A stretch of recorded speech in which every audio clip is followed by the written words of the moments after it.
إن الحمد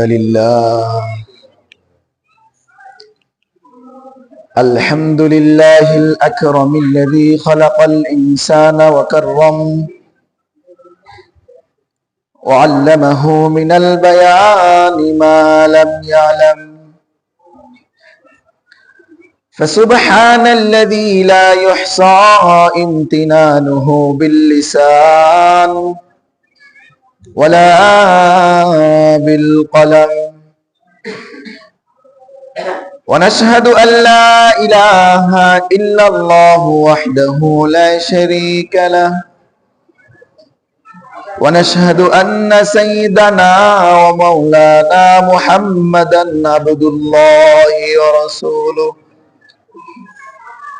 صلى الله عليه وعلى آله وأصحابه وأزواجه والناس أجمعين أرسله الله بالحق بشيرا ونذيرا وداعيا إلى الله بإذنه وسراجا وقمرا منيرا وبشر المؤمنين بأن لهم فضلا كبيرا ولا تطع الكافرين والمنافقين والفاسقين ودع أذاهم وتوكل على الله وكفى بالله وكيلا أعوذ بالله من الشيطان الرجيم بسم الله الرحمن الرحيم من كان يرجو لقاء ربه فليعمل عملا صالحا لقاء ربه فليعمل عملا صالحا ولا يشرك بعبادة ربه أحدا. وقال النبي صلى الله عليه وسلم في ليلة النصف من شعبان يغفر الله عز وجل لعبده إلا بمشرك أو مساحر أو كما قال النبي صلى الله عليه وسلم ما كان محمد أبا أحد من رجالكم ولكن رسول الله وخاتم النبيين وكان الله بكل شيء عليما. إن الله وملائكته يصلون على النبي يا أيها الذين آمنوا صلوا عليه وسلموا تسليما. اللهم صل على محمد وعلى آل محمد كما صليت على إبراهيم وعلى آل إبراهيم إنك حميد مجيد. اللهم بارك على محمد وعلى آل محمد كما باركت على إبراهيم وعلى آل إبراهيم إنك حميد مجيد. بلغ العلا بكماله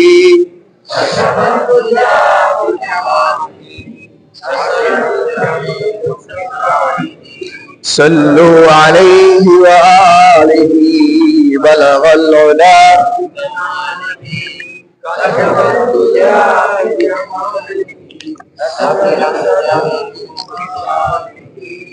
সাল্লু আলাইহি ওয়া আলিহি। শুকরিয়া মহান রব্বুল ইজ্জতের দরবারে, যিনি আমাদেরকে ইশার নামাজ জামাতের সহিত আদায় করার তৌফিক দান করেছেন। এই জন্য অন্তরের অন্তরস্থল থেকে মহব্বতের সহিত, ভালোবাসার সহিত আল্লাহর নামটা উচ্চারণ করে বলি আলহামদুলিল্লাহ। আজকের রাতের সব থেকে বড় ফজিলত ওই ব্যক্তির জন্য হবে যে ব্যক্তি ইশার নামাজ তাকবীরে উলার সহিত আদায় করছে এবং ফজরের নামাজটাও তাকবীরে উলার সহিত আদায় করবে। এটা সব থেকে বড় ফজিলত, মনে রাখতে হবে। এটা আজকের না, শুধু প্রতিদিনের ফজিলতটা কি জানেন? ইশার নামাজের পর থেকে ফজর পর্যন্ত আপনি ঘুমাবেন, আরামে ঘুমাবেন। একবারও সুবহানাল্লাহ কইতে হবে না, একবারও আলহামদুলিল্লাহ কইতে হবে না, একবারও আল্লাহু আকবার কইতে হবে না, একটা ভালো কথাও কইতে হবে না। আপনি চুপ করে ইশার নামাজটা তাকবীরে উলার সহিত পড়ে বাসায় যে ঘুমায় থাকবেন, ফজরের নামাজটা আবার তাকবীরে উলার সহিত মসজিদে আদায় করবেন।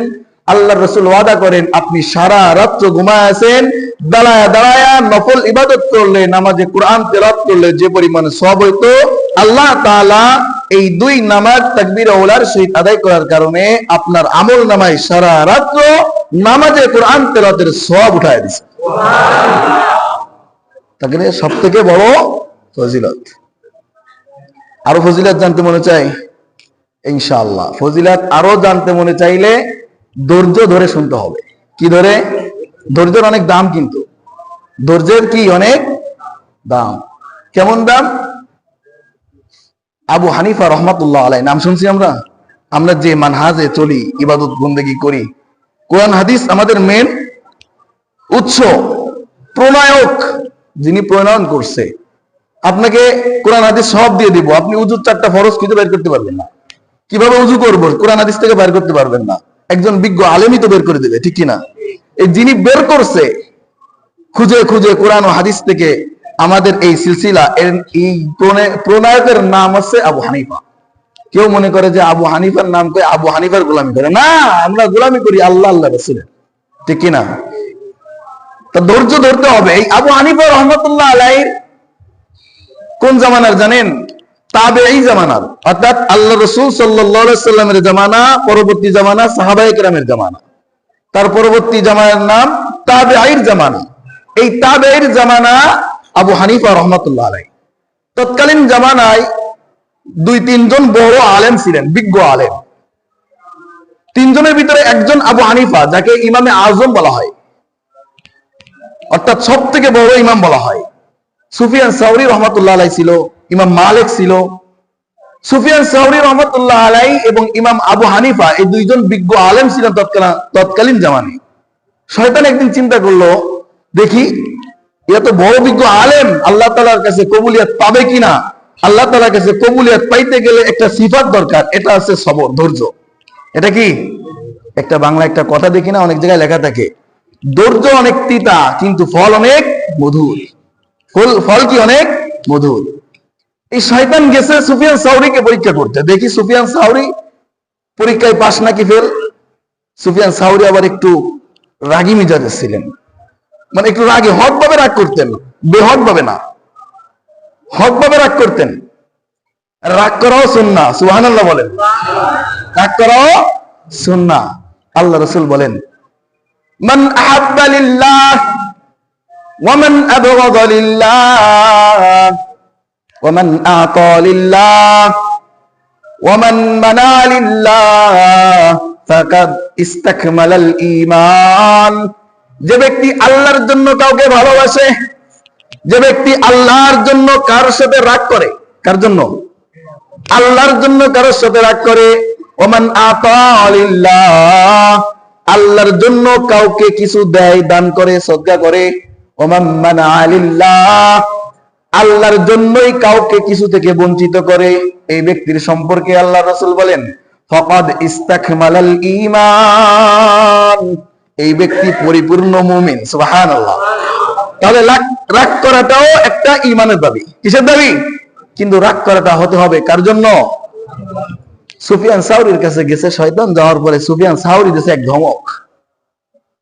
ধমক দিলে সুফিয়ান সাউরির কাছে শয়তান চলে আসছে, এসে এবার গেছে আবু হানিফার কাছে। কার কাছে? আবু হানিফার ধৈর্য কেমন পরীক্ষা করতে। যাওয়ার পর আবু হানিফা রহমতুল্লাহ আলাইহি, আমরা ওনার জীবনী থেকে পাই 40 বছর যাবত ঈশার ওযু দিয়ে ফজরের নামাজ পড়ছেন। সুবহান! কত বড় একজন আল্লাহর ওলি, বিজ্ঞ আলেম। 40 বছর যাবত, আরে ভাই 40 দিন না, 40 বছর। কল্পনা করলেও তো কষ্ট হয়, ঠিক না? কল্পনা করলেও তো কষ্ট হয়। 40 বছর যাবত ঈশার ওযু দিয়ে ফজরের নামাজ পড়ছে। ইনার এই ব্যক্তির নাম আবু হানিফা রহমতুল্লাহ আলাইহি। তা ওনার জীবনীর ওনার জিন্দগির একটা রীতি ছিল, সারা রাত ইবাদত করতেন, মাসআলা মাসাইল গেটা গোটা করে বের করতেন কোরআন হাদিস থেকে। ফজরের নামাজ পড়ে আধা ঘন্টা ঘুমাইতেন। সুবহানাল্লাহ! কত সময়? আধা ঘন্টা। সারা রাত জাগার পরে ঘুমাইতে দেরি, ঘুম আসতে দেরি হয়। ঘুমানোর শোয়ার লগে লগেই ঘুম এসে যায়। ইমাম আবু হানিফারও নীতি চাইছিল, ডান কাতে বিসমিল্লাহ বলে আল্লাহুম্মা বিসমিকা মুতু ওয়া আহইয়া দোয়া পড়ে ঘুমাইতেন। শয়তান গেছে, যেই ঘুম আসছে 10 মিনিট পরে যায় বলতেছে, দরজায় টোকাইতেছে, ঘরের ভিতরে কেউ আসেননি? মাত্র ঘুমাইছে, 10 মিনিট হয়েছে। ওই সময় যদি ঘুমাতে ডাকে, আমার আপনার মেজাজ কেমন হবে? কথা চলা হয়ে যাবে না? ধরুন মাত্র 10 মিনিট হলো ঘুমাইলাম, কাছে ঘুমে এসে ডাকলা, ডাকার সময় পাও না? আবু হানিফা রহমতুল্লাহ আলাইহিকে ডাক দিয়েছেন। আবু হানিফা রহমতুল্লাহ আলাইহি বলেন, আসি আমি ভিতরে। কে? বলে, আমি একজন ব্যক্তি আসছি। কি জন্য আসছো? একটা মাসআলা জিজ্ঞাসা করার জন্য। কিসের জন্য? না, ফাও মাসআলা জিজ্ঞাসা করার লোক কিন্তু আছে। শয়তান মাসআলা জিজ্ঞাসা করতে আইছে। কি করতে আইছে? আর সময় আর পায় নাই, ওই সময়টাই আসছে, ডিস্টার্ব হয়। আবু হানিফা রহমতুল্লাহ আলাইহি উঠছেন, দরজা খুলছে, খুলে বলে, বলেছেন কি সমস্যা বলেন? বলে, হুজুর ভুলে গেছি। কি এটা জিজ্ঞেস করতে আসছে? ভুলে গেছি। আচ্ছা ঠিক আছে, মনে পড়লে আবার আইসেন। আচ্ছা ঠিক আছে, চলে গেছে। পরের দিন সকালবেলা আবার একই টাইমে আসছে, আবার ডেকে উঠাইছে, ঘরের ভিতরে কেউ আছেন? বলে, হ্যাঁ আছি। কে? ভাই আমি আসছি, কালকের ওই ব্যক্তি। কি জন্য আসছেন? ভাই সেই মাসালাটা মনে পড়ছে। দরজা খুলে বলে, বলেন। তো ভাই আবার ভুলে গেছি, আবার ভুলে গেছি। আবু হানিফা রহমাতুল্লাহ আলাইহি কতটুকু ধৈর্যশীল এটা পরীক্ষা করতেছে কে? শয়তান। একদিন গেল, 2 দিন গেল, তৃতীয় দিন আবার আসছে। শয়তান ডাক দিয়ে বলে, ঘরের ভিতরে কেউ আসেননি? আবু হানিফা রহমাতুল্লাহ আলাইহি উঠে বলে, হ্যাঁ আছি ভাই। কি সমস্যা বলেন? বলে, আমার সেই মাসআলাটা মনে পড়ছে। বলে, আপনি তো প্রতিদিন শুধু মাসআলা জিজ্ঞেস করতে আসেন আর ঘুম ভাঙায় বলেন যে ভুলে গেছি। বলে, না আজকে মনে আছে, আজকে মনে আছে। বলে, বলেন কি সমস্যা? কয়, পায়খানা তিতা না মিঠা? প্রশ্নের স্টাইল দেখছেন? পায়খানা তিতা না মিঠা? আরে ওনার জীবনীর জিন্দেগি থেকে পাওয়া যায়, ওনার ইতিহাস, ওনার জীবনী থেকে পাওয়া যায়। পায়খানা তিতা না মিঠা? আবু হানিফা রহমতুল্লাহ আলাইহি মিজাজ খারাপ হয় নাই, ধৈর্যের সহিত ধৈর্য ধারণ করে বলতেছে, ভাই পায়খানা তো যখন কাঁচা থাকে তখন থাকে মিষ্টি নুনা, আর যখন শুকায় যায় তখন হয়ে যায় তিতা। সুবহানাল্লাহ বলতেন না? গবেষণা দেখেন। সুবহানাল্লাহ এই জন্য না যে পায়খানা তিতা মিঠা এর লাগে সুবহানাল্লাহ না, গবেষণাটা কত দূর। এমন ভাব প্রশ্ন করনেওয়ালা, হুজুর দেখি চুলকানিওয়ালা আছে না মানুষ? আছে রে ভাই, এটা শয়তানের সিফাত। আপনার চুলকানি যখন কুরকুর করবে মনে করবেন যে শয়তানি কুরাচ্ছে আমার। বুঝছেননি? শয়তানি কুরাইতেছে।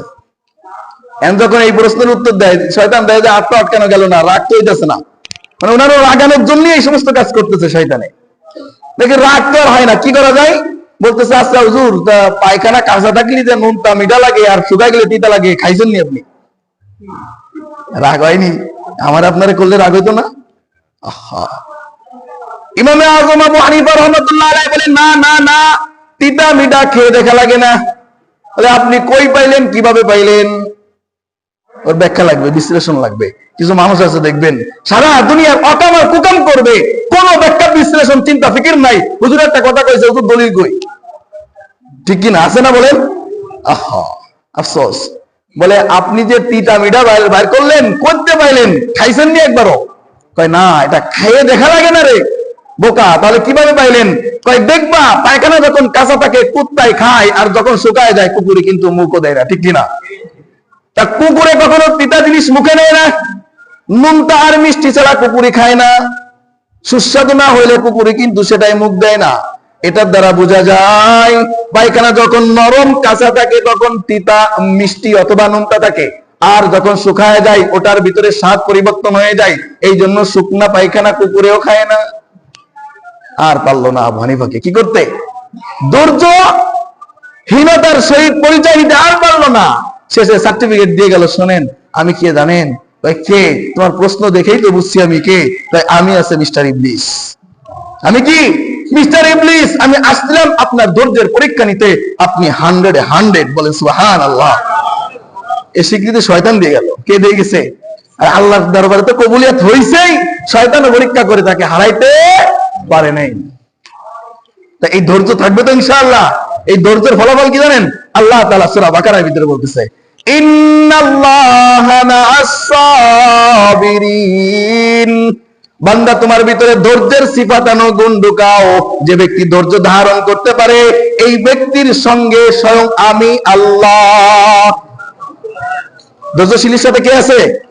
আল্লাহ। আপনার সাথে কেউ অন্যায় করছে, ধৈর্য ধরবেন, একটু অপেক্ষা করবেন। আপনার সাথে যেহেতু আল্লাহ আছে, আল্লাহ ইন্নাল্লাহা লাইসা বিযাল্লামিন লিল আবিদ, এক যারা পরিমাণ আপনার সাথে অবিচার করবে না। আপনার সাথে কেউ অবিচার করলে একটু ধৈর্য ধরবেন, আল্লাহ সুষ্ঠু বিচার আপনাকে পেয়ে দিবে ইনশাআল্লাহ। বিশ্বাস আছে তো? এই জন্য ধৈর্য ধারণ করতে হবে, চুপ করে বসতে হবে। দ্বিতীয় কথা, বেয়াদবি করবেন না কেউ। অনেকে বেয়াদবি করেন, বেয়াদবি বোঝেন? বেয়াদবি করেন, বেয়াদবির কিন্তু অনেক বড় ভয়াবহ পরিণতি। কিন্তু কিছু শিখতে গেলে দুইটা জিনিস লাগে। আমরা যখন এলেম শিখতাম, আল্লাহর ওলিদের সামনে বসতাম, বড় বড় আলেমদের সাথে, দুইটা জিনিস কইতো, যদি 1 বছর এলেম শেখো 1000 বছর আদব শেখো। কি শিখতে হয়? এলেম নিতে গেলে আগে আদব শিখতে হয়। বেয়াদবের ভিতরে এলেম ঢোকে না। তা আপনি সঠিক কিছু জানতে চান, নিতে চান, বুঝতে চান, আপনাকে প্রথমত ধৈর্যের সহিত আদবের পরিচয় দিতে হবে, ঠিক কিনা? এই বিয়াদবের কিন্তু কোনো রাস্তা নেই। বিয়াদব অনেক বড় লানত প্রাপ্ত। সত্য একটা ঘটনা শোনাই। আমাদের বাংলাদেশে একটা পত্রিকা ছিল বহুত আগে, জাগো মুজাহিদ জাগো। এখন তো এই সমস্ত মুজাহিদ নাম দিলেই তো আমাদের কেমন কেমন লাগে, এই জন্য সমস্ত পত্রিকা ব্র্যান্ড হয়ে গেছে, বাদ হয়ে গেছে। জাগো মুজাহিদ জাগো একটা পত্রিকা ছিল। এই পত্রিকায় একটা প্রতিবেদন আসছিল একটা ব্যক্তির পক্ষ থেকে, একটা যুবকের পক্ষ থেকে। যুবক নিজে লেখছিল, নিজে ওই প্রতিবেদনটা পত্রিকার ভিতরে দিছিল। তাদের জায়গায়, তাদের বাসায়, যেখানে তাদের বাসা ছিল, ওই বাসায়, ওই এলাকায় সপ্তাহে একটা দিন হাট হইতো। হাট বুঝি না? আমাদের শিবরামপুর হাট হয় না? সপ্তাহে একদিন শনিবার বিশাল হাট না? ওদের এলাকায় একটু হাট হইতো। এই হাটটা হইতেছে বুধবার। কি বার? বুধবার। দেখবেন সব জায়গায়, প্রত্যেক এলাকায় 2 দিন করে হাট আছে, শনি মঙ্গল, রবি বৃহস্পতি, শুক্র মঙ্গল, এভাবে মিলানো আছে। বুধবার একা পড়ে যায়। তা ওই 4-4টা হাট ছিল ওদের এলাকায়। হাট হইতো বুধবারের দিন। কিসের দিন? বিশাল হাট হইতো, মানে কি হাজার হাজার মানুষের সঙ্গম হইতো। উনি লিখতেছে এর ভিতরে যে ওখানে হাট হইতো, ওই হাটে বহুত দূর থেকে এলাকা থেকে মানুষ হইতো। মানুষ এসে কিনা বেচা করতো। তা ও ছোটবেলা থেকে ওই হাটে যায়, বাসার পাশেই যেহেতু হাট বাজার মেলে, ও ছোটবেলা থেকে ওই হাটে যায়। তা ছোটবেলা থেকে যুবক হয়েছে এই পর্যন্ত একটা ভিক্ষুককে দেখে যে ভিক্ষা করে, একটা ভিক্ষুককে ভিক্ষা করতে দেখে, সেই ছোটবেলা থেকে দেখতেছে। ওই ভিক্ষুকের 2টা হাত নাই, 2টা পা নাই। দোস্ত ভালো করে শোনো, দোস্ত বেয়াদবের পরিণতি শোনো। বেয়াদবি করবে না। আর আলেমের সাথে বেয়াদবি তো পরের কথা, কোন মানুষের সাথে, কোন জীবজন্তুর সাথেও বেয়াদবি করবা না। বেয়াদবির পরিণতি কিন্তু খুব ভয়াবহ। তবে কোন আলেমের সাথে বেয়াদবি করলে আলেমদের চোখের পানি যদি আপনার বিরুদ্ধে আল্লাহর দরবারে মামলা দায়ের করে, আল্লাহর নামে শপথ করে বলতে পারি, রব্বে কাবার কসম করে বলতে পারি, এমন পরিণতি মানুষকে আপনাকে দেখাবে যে পরিণতি দেখলে মানুষ শিউরে উঠবে। সামান্য এক হিন্দু ব্যক্তির সাথে বেয়াদবির পরিণতি এখন শুনবেন, আলেমদের সাথে না। কোন আলেমের সাথে বেয়াদবি করলে এক চান্স আপনার জন্য বদ্ধ করে না, হেদায়েতের দোয়া করে। কোন আলেম কোন মানুষের জন্য বদ্ধ করে না, হেদায়েতের দোয়া করে। এই জন্য আপনার কোনো ইশকাল থাকলে, কোনো সমস্যা থাকলে, হুজুর বিষয়ে কোনো চুলকানি থাকলে হুজুরের সাথে পরামর্শ করবেন। অন্য বিষয়, অন্য জায়গায়, সবার সামনে না। সবার সামনে আপনি হুজুরের ইজ্জত না দিলে হুজুর তো আপনার ইজ্জত দিবে না, ঠিক কিনা? আপনি যদি ইজ্জত দিতে শেখে নাই, আপনি ইজ্জত কিভাবে পাবেন? এই জন্য ওই যুবকরাকে আমি অনেক দিন ধরে ভিক্ষুককে দেখি আমাদের হাটের ভিতরে ভিক্ষা করে, কিন্তু আমার ভিতরে একটা প্রশ্ন সব সময় জাগে, ওই ভিক্ষুক যখন ভিক্ষা করে মানুষের কাছে হাত পাতে তখন একটা কথা বলে, বাজানরা 10টা টাকা দিয়া যান, 10টা পয়সা দিয়া যান, বিয়াদবি কইরেন না। 10টা টাকা দিয়া যান, 10টা পয়সা দিয়া যান, বিয়াদবি কইরেন না। এই কথা বলে আর ভিক্ষা করে। ওই যুবকের ভিতরে কৌতূহল থাকছে, কিরে জীবনে তো বহুত ফকির দেখছি, বহুত ভিক্ষুক দেখছি, এই কথা তো জীবনে কাউকে শুনতে দেখি নাই। কি আসলে আশ্চর্য না যে 10টা পয়সা ভিক্ষা দেন, বিয়াদবি কইরেন না, এ কথা বলতেছে আর ভিক্ষা করতেছে। ওই যুবকের ভিতরে বহুত কৌতূহল যে কত ফকির দেখছি, আল্লাহ নবীজির নাম 2টা টাকা দিয়া যান, কত সিস্টেম করে ফকিররা কানা কোলা লোড়ারা ভিক্ষা করে, কত সুন্দর সুন্দর শের বানায়, কবিতা বানায়, মিলায় মিলায় কথা বলে মানুষকে আকৃষ্ট করে গজল গায়ে ভিক্ষা করে। কিন্তু এই মুরব্বী, এই ভিক্ষুক কি বলে, 10টা পয়সা দিয়া যান, বিয়াদবি করেন না। ওই যুবক বুঝতে শিখছে, ওই যুবক আজকে প্রতিজ্ঞা করছে যে আজকে এই মুরব্বী থেকে, এই ভিক্ষুক থেকে আমি শুনবো যে কেন ইনি এই কথা বলে, এই কথার পিছনে রহস্য কি, অবশ্যই কোনো গোমর আছে। ওই যুবক হাট শেষ হওয়া পর্যন্ত, সন্ধ্যা পর্যন্ত অপেক্ষা করছে। হাট যখন শেষ হয়ে গেছে দোস্ত, ওই যুবক কিন্তু অপেক্ষা করতেছে ওই ভিক্ষুকের জন্য। হাট যত সময় চলে ভিক্ষুক কিন্তু ভিক্ষা করতে থাকে। ভিক্ষা করে যখন হাট শেষ হয়ে যায়, এই ভিক্ষুক তার বাসার দিকে রওনা হয়েছে। এই ভিক্ষুক একটা হুইল চেয়ারে বসে থাকে আর পিছনে ছোট্ট একটা বাচ্চা ঠেলে নিয়ে বেড়ায় পুরা হাট ঘুরে। হাটের পাশে একটা জঙ্গলের সাইডে, জঙ্গলের ভিতরে রাস্তার পাশে একটা ঝুপড়ি বানানো আছে। এই ঝুপড়ির ভিতরে ওই ছোট বাচ্চাটা আর এই ভিক্ষুক থাকে। যুবক অপেক্ষা করতেছে, আজকে আমি এই গোমর জানবো, এই ভিক্ষুকের কথার পিছনে রহস্য কি। অপেক্ষা করতে করতে হাট যখন শেষ হয়েছে, ভিক্ষুক তার বাসার দিকে রওনা হয়েছে। বাসার ভিতরে ঢুকবে এই সময় পিছন দিয়ে যুবক যায় বলে, চাচা একটু দাঁড়ান, আমার কিছু কথা ছিল। ভিক্ষুক দাঁড়া, বলে কি বলবা বাজান, বলো। বলে আমার একটা প্রশ্ন ছিল, এই প্রশ্নের জবাব চাই। কি প্রশ্ন? আমি এখন সারাদিন হাট করছি, এখন আমি ক্লান্ত, আমি বাসায় যাব, গোসল দিব, রেস্ট নিব, কিছু খাই নাই, কিছু খাইতে হবে। যুবকের ভিতরে নাসরবান্দা, অনেক কৌতূহল। সে বলে, না চাচা, আমার এই প্রশ্নের জবাব আজকে আপনার দিতে হবে। আপনি মানুষের কাছে চান আর কেন বলেন 10টা পয়সা দিয়া যান, বিয়াদবি কইরেন না। ভিক্ষুক বলে, না আমার সময় নাই এখন বলার, আমাকে ছেড়ে দাও, আমাকে যাইতে দাও। যুবক বলে, না, আপনি না বলা পর্যন্ত আপনাকে যাইতে দিব না। ভিক্ষুক ডাকতে পারে, যুবক তুমি তো আমার সঙ্গে বেয়াদবি করতেছো, আমাকে যাইতে দিচ্ছ না, আমার গন্তব্যে যাইতে দিচ্ছ না, ছেড়ে দাও। যুবক ডাকতে বলে, চাচা আমার বহু দিন ধরে এই বিষয়টা জানার অনেক ইচ্ছা, দয়া করে যদি বলতেন আপনাকে বেয়াদবি, আপনার সাথে বেয়াদবি করতেছি না, আমার জানার খুব ইচ্ছা, আপনি বলেন, আজকে না গিয়ে না বললে আমি সারা রাত্রেও আপনার বাসা ছাড়বো না।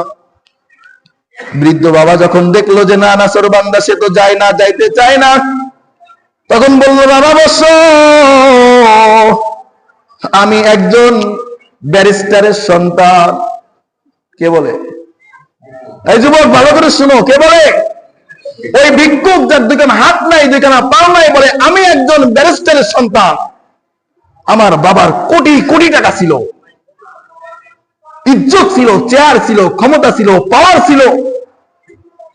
আমার বাবার একমাত্র সন্তান আমি। কি সন্তান? আর একমাত্র সন্তান করলে তো আবার সমস্যা। কিছু কিছু কথা যেটা বুঝায়, অনেকে অনেক বেশি বোঝে, এক লাইন বেশি বুঝে একটা কথাকে আর একটা কথা বানায়। আমি একদিন শিখাইছি সব থেকে উত্তম জিকির লা ইলাহা ইল্লাল্লাহ, বুখারীর হাদিস। একজনে নিয়ে বানাইছে হুজুর মুহাম্মদুর রাসূলুল্লাহ কইতে নিষেধ করছে। কি হলো? লা ইলাহা ইল্লাল্লাহ মুহাম্মদুর রাসূলুল্লাহ স্বীকৃতি না দিলে সে মুসলমান হতে পারে? সে মুসলমান হতে পারে কোন? তাহলে আমি নিষেধ করলাম কই? হুজুর মুহাম্মদুর রাসূলুল্লাহ কেন কইলো না? আরে ভাই, কালেমা এক জিনিস, জিকির আর এক জিনিস। আপনি লা ইলাহা ইল্লাল্লাহ মুহাম্মদুর রাসূলুল্লাহ জিকির করেন, কোনো সমস্যা নেই। লা ইলাহা ইল্লাল্লাহ জিকির করেন, কোনো সমস্যা নেই। লা ইলাহা ইল্লাল্লাহ বললে যে মুহাম্মদ রাসূলুল্লাহকে অস্বীকার করা হবে, এটা কে শিখাইছে আপনাকে? এমন কিছু বিষয় আছে যেগুলো একটু 2 লাইন বেশি বুঝে একটাকে তিলকে তাল বানায় এই প্রচলন করা শুরু করে। তো এক বাবার এক সন্তান, কিছুদিন আগেও বয়ান দিছিলাম যে এক বাবার এক সন্তান মদ খেয়ে কিসের ভিতরে পড়ে আছে, পুকুরের ভিতরে পড়ে ডুবে মরে আছে। বলছিলাম যে বেশিরভাগ মানুষ যাদের এক সন্তান হয় বাবার, একটু আদরে বেশি বাদর হয়, ঠিক কিনা বলেন? বেশিরভাগ এমন হয় না? বেশি আদরে একটু বাদর হয়ে যায়, তাই বলি কি সবাইকে বলছি এই কথাকে মানে নিছে আমরা কি খারাপ? ভাই আপনার খারাপ কয় নাই তো, বেশিরভাগ এমন হয়। এই যুবক ডাক দিয়ে বলেন, বাবা তারপরে কি বলেন না একটু, আমার জানার খুব ইচ্ছা। ওই বৃদ্ধ ফকির ডাক দিয়ে বলে, যুবক আমি একজন ব্যারিস্টারের সন্তান, আমার বাবার একমাত্র ছেলে, আর কোন সন্তান আমার বাবার নাই। আমার বাবার অনেক ক্ষমতা ছিল, পাওয়ার ছিল, টাকা ছিল, সম্পদ ছিল। আমি যে কলেজে পড়তাম, স্কুলে পড়তাম, একজন শিক্ষকের যে ইজ্জত সম্মান ছিল ছাত্রদের কাছে, গোটা স্কুলের গোটা প্রতিষ্ঠানের ছাত্ররা একজন শিক্ষককে যতটুকু ডরাইতো তার থেকে বেশি ডরাইতো আমি ব্যক্তিকে। কারণ আমার টাকা আছে, ক্ষমতা আছে, বাবার চেয়ার আছে। শিক্ষকরা পর্যন্ত আমাকে ইজ্জত দিয়ে চলতো, সম্মান করত। আমি যা কইতাম পুরো প্রতিষ্ঠানে, স্কুলে, কলেজের ভিতরে সেটাই প্রতিষ্ঠা হইতো। কোন শিক্ষক কোন অর্ডার দিলে নাও মানতে পারতো ছাত্ররা, কিন্তু আমি যেটা কইতাম প্রতিটা ছাত্র বাধ্য হইতো এটা মানতে। যুবকের স্পৃহা আরো বাড়তে থাকে। তারপর বলেন আব্বাজান, বৃদ্ধ ডাক দিয়ে বলে, যুবক আমি তখন মাত্র স্কুল শেষ করে কলেজে উঠছি। তখন আমাদের একটা দিবস আসছে, এপ্রিল ফুল দিবস আছে না, চিনেন না? এপ্রিল ফুল মানে কি? পয়লা এপ্রিল এপ্রিল ফুল মানে কি জানেন? ঠকানো, মানুষকে লজ্জা দেওয়া। একজনকে লজ্জা দিবে, কোনো বিচার নাই। একজনকে অপমান করবে, কোনো কি নাই, বিচার নাই। একে এপ্রিল ফুল বলে। আজকে মুসলমান তো সব দিবস পালন করে, কপাল গুলা মুসলমান। আহা, এই এপ্রিল ফুলের দিন আমি কলেজে গেছি। যাওয়ার পর সব শিক্ষার্থী আমার ক্লাসের সবাই বসে আছে, আমি সামনে দাঁড়ায় বললাম, আজকে তো এপ্রিল ফুল, আজকে তো বেয়াদবি করলে, আজকে তো কোনো মস্কারি করলে, আজকে কাউকে লজ্জা দিলে তো কোনো কি নাই, বিচার নাই। আজকে আমরা সবাই মিলে একটা কাজ করি। ওই যুবক ডাক দিয়ে সব ছাত্রদেরকে বলতেছে, আজকে আমাদের প্রথম যে স্যার আসবে, এই স্যার এসে তো চেয়ারে বসবে। চেয়ারে বসে না? চেয়ারে বসে, চেয়ার থাকে, একটা টেবিল থাকে সামনে। বলে এই চেয়ারের পিছনে 2 পায়া যেখানে পড়বে ওখানে হাপাত করে গর্ত করছে। শিকলে চেয়ারের 2 পায়া যেখানে পড়বে এই বরাবর 2টা গর্ত খুঁজছে। ওখানে হালকা করে ইট দিয়ে চেয়ারটা পাতায় রাখছে, কোন রকম পাতায় রাখছে।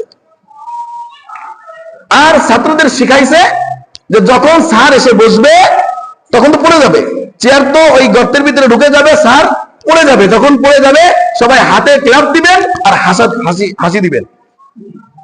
এখন ওই যে বলছি যে পাওয়ার ছিল, ক্ষমতা ছিল, ছাত্ররা কিছু মানতে চাচ্ছে না, কিন্তু তবুও বাধ্য হয়ে মানতে হচ্ছে। যদি না মানে তাহলে ওর ইউনিভার্সিটির বাইরে বা কলেজের বাইরে গেলে তার জন্য আলাদা পানিশমেন্টের ব্যবস্থা আছে, যেহেতু বাবার টাকা আছে।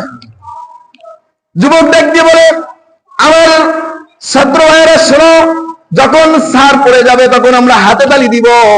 স্যার তো লজ্জা পাবে, লজ্জা পাওয়ার পর যখন স্যার আমাদেরকে বেয়াদব বলবে বা অন্য কিছু বলবে, তখন আমি বিড়ালের ডাক দিব।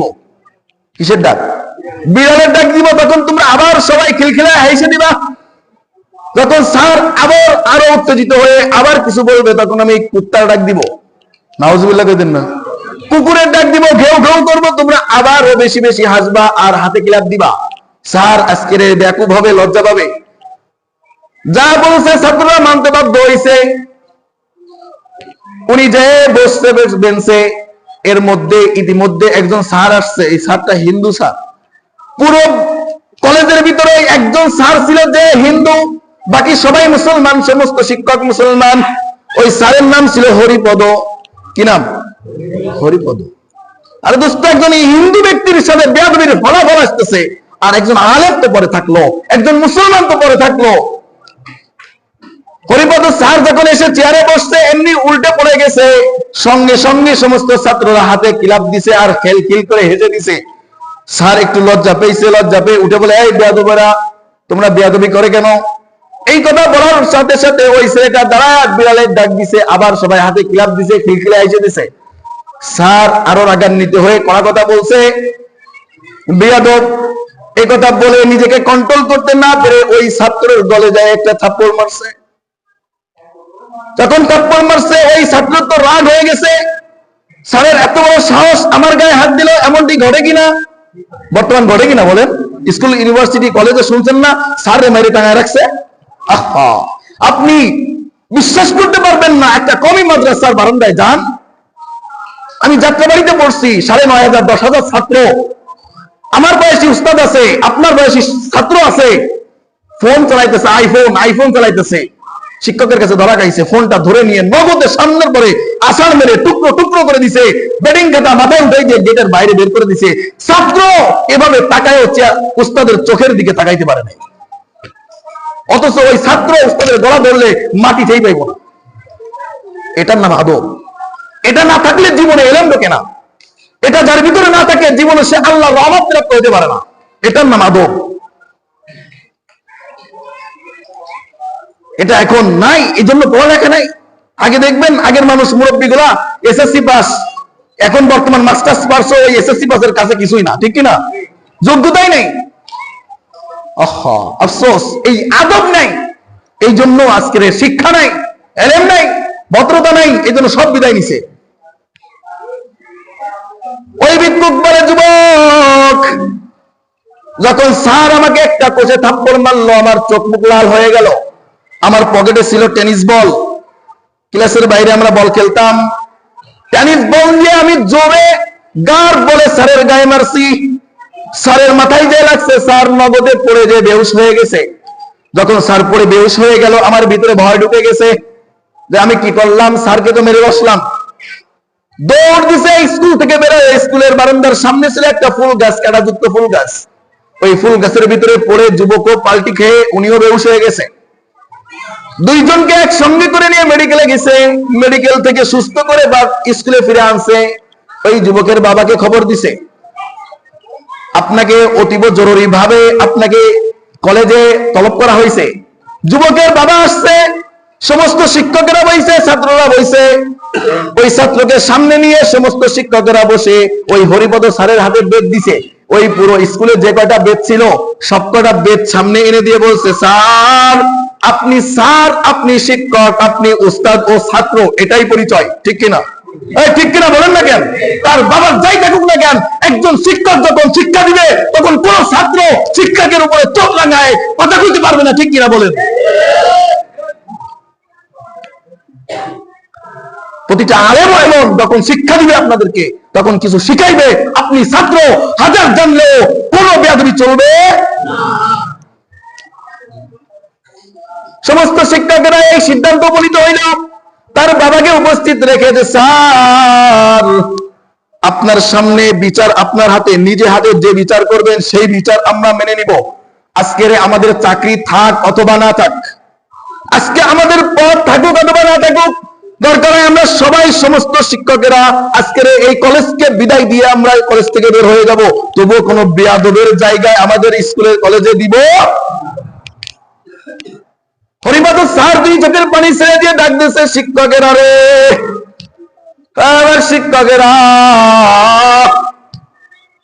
আজকে আমি যদি আমার নিজের হাতে বিচার করি, আজকে যদি আমার নিজের হাতে এই ছাত্রকে শাসন করি, তার বাবা একজন ক্ষমতাবান মানুষ, তার বাবা হয়তো মুখ লজ্জায় কিছু কইতে পারবে না, সন্তানও হয়তো আজকে আমার বিচার মেনে নিয়ে চলে যাবে, কিন্তু বাহিরে যাওয়ার পর আজকে না হয় কালকে আমার জানের খতরা আছে কিনা? আমার বেঁচে থাকা না থাকার সাথে এই বিচারের সম্পর্ক আছে। অর্থাৎ আমি বিচার করব না। আমি একজন শিক্ষক হিসেবে আমি একমাত্র হিন্দু মানুষ, আপনারা সবাই তো মুসলমান, আমি আজকের নিজে হাতে বিচার করব না। আমি ভগবান মানি, আপনারা তো একজনকে আল্লাহ মানেন, ঠিক কিনা? আপনারা যাকে আল্লাহ মানেন সে তো একজন ক্ষমতাবান, সে তো সবকিছু করনেওয়ালা। এবার শিক্ষকেরা শোনেন, আজকে আমি নিজে হাতে বিচার করলে আমার জানের খতরা হইতে পারে, অর্থাৎ আমি নিজে হাতে বিচার করব না, আমি আমার ভগবান না আপনাদের আল্লাহর কাছে দুই হাত পেতে বিচারটা দিয়ে গেলাম। তোমার যদি আল্লাহ থেকে থাকে, তোমার যদি আল্লাহ সঠিক হয়ে থাকে, তোমার যদি আল্লাহ ক্ষমতাবান হয়ে থাকে, এই বিচার আল্লাহ নিজে করবে। কতখানি কষ্ট নিয়ে, কতটা কষ্টদায়ক কথা, এই কথার গভীরতা জানেন? তোমাদের যদি আল্লাহ থেকে থাকে, সেই আল্লাহ যদি হক হয়ে থাকে, সঠিক হয়ে থাকে, সঠিক বিচারক হয়ে থাকে, এই বিচার আমি মালিকের কাছে, তোমার আল্লাহর কাছে, তোমার মালিকের কাছে দিয়ে গেলাম। যেহেতু তোমরা মুসলমান, তোমরা এই কথায় বিশ্বাসী, আল্লাহর উপরে বিশ্বাসী, বিচারটা স্বয়ং কে করবে? খবরদার এমন কোন ব্যবহার কারোর সাথে করো না দোস্ত, যে তোমার বিপক্ষে, তোমার বিরুদ্ধে, তোমার জানাজাকে সামনে নিয়ে কোন মানুষের দু চোখ থেকে পানি বের করে আর মালিকের দরবারে, মালিকের আদালতে তোমার বিপক্ষে বিচার দায়ের করে। এমন কাজ করো না দোস্ত, এমন কাজ করো না। হরিপদ স্যার কাঁদতে কাঁদতে এই কথা বলে বিদায় স্কুল থেকে চলে গেলেন। স্কুল থেকে বেরোই গেলেন, সভা শেষ হয়ে গেল, মিটিং ভেঙে গেছে, কেউ আর দ্বিতীয় কথা কইতে পারে নাই। হরিপদ স্যার কাঁদতে কাঁদতে বাসায় চলে গেছে। ওই ম্যাজিস্ট্রেট, ওই ব্যক্তি, ওই জজ তার ছেলেকে নিয়ে বাসায় চলে গেছে। বাসায় যাওয়ার পরের দিন ওই সন্তানের অনেক জ্বর। ওই বৃদ্ধ ফকির বলতেছে, আমার গায়ে অনেক জ্বর, এমন জ্বর, অনেক ডাক্তার কবিরাজ আছে, সবার কাছে নিয়ে গেছে, আমার বাবা কোন ওষুধে, কারোর চিকিৎসায় আমার কোনো কাজ হইতেছে না। কার বিচার শুরু হয়েছে? কার বিচার শুরু হয়েছে? আল্লাহর বিচার শুরু হয়েছে। ওই বৃদ্ধ কাঁদতেছে আর বলতেছে, যুবক, দুনিয়ার ভিতরে যাই হও, কারোর সাথে বিয়াদবি করো না। যুবককে ডাক দিয়ে বলে, বৃদ্ধ ভিক্ষুক, এরপরে আমার বাবার যেহেতু অর্থ আছে, আমার বাবার ক্ষমতা আছে, আমাকে দেশ থেকে বিদেশে, আমাকে বিভিন্ন জায়গায় নিয়ে চিকিৎসা করার চেষ্টা করছে, অনেক চিকিৎসা করছে। বাবার সম্পত্তি আস্তে আস্তে শেষ হইতাছে, এক পর্যায়ে বাবা নিঃস্ব হওয়ার পর্যায়ে। সেই সময় আমাকে এমন এক মেডিকেল সায়েন্সে নিয়ে যাওয়া হয়েছে, তখন আমার দুই হাতে আর কাজ করতে চায় না, দুই হাতের ভিতরে অবাস হয়ে আসে, দুই হাতে আর কোনো কাজ হয় না। মেডিকেল সায়েন্সের ডাক্তাররা আমার বাবাকে ডাক দিয়ে বলল, বাজার, তোমার সন্তানে কোনো ঔষধের কাজ হবে না, তোমার সন্তানের দুই হাত অবাস হয়ে আসতেছে। আমরা পরীক্ষা নিরীক্ষা করে দেখলাম, তোমার সন্তানের দুই হাতের ভিতরে রক্ত দূষিত হয়ে গেছে। বাবা ডাকতে বলে, ডাক্তার, আমার একটা মাত্র সন্তান, এই সন্তানের কাছ থেকে বাবা ডাক শোনার জন্য কত কষ্ট করেছি, কত জায়গায় গিয়েছি, কত কবিরাজের তদবির এনে দিয়েছি, কত ডাক্তারের ওষুধ খাওয়াইছি, কত চেষ্টা করে আল্লাহ একটা সন্তান দিছে। ডাক্তার, আপনি কি বলেন? অন্তর তো ফেটে যাইতেছে, অন্তর তো মানে না, এখন কি করতে পারি, আমাদের কি করা দরকার? ডাক্তার ডাক দিয়ে বলে, আব্বাজান, আপনার সন্তানের যদি জানটা কোন রকম বাঁচায় রাখতে চান, এই মুহূর্তে আপনার সন্তানের দুইটা হাত কেটে ফেলতে হবে।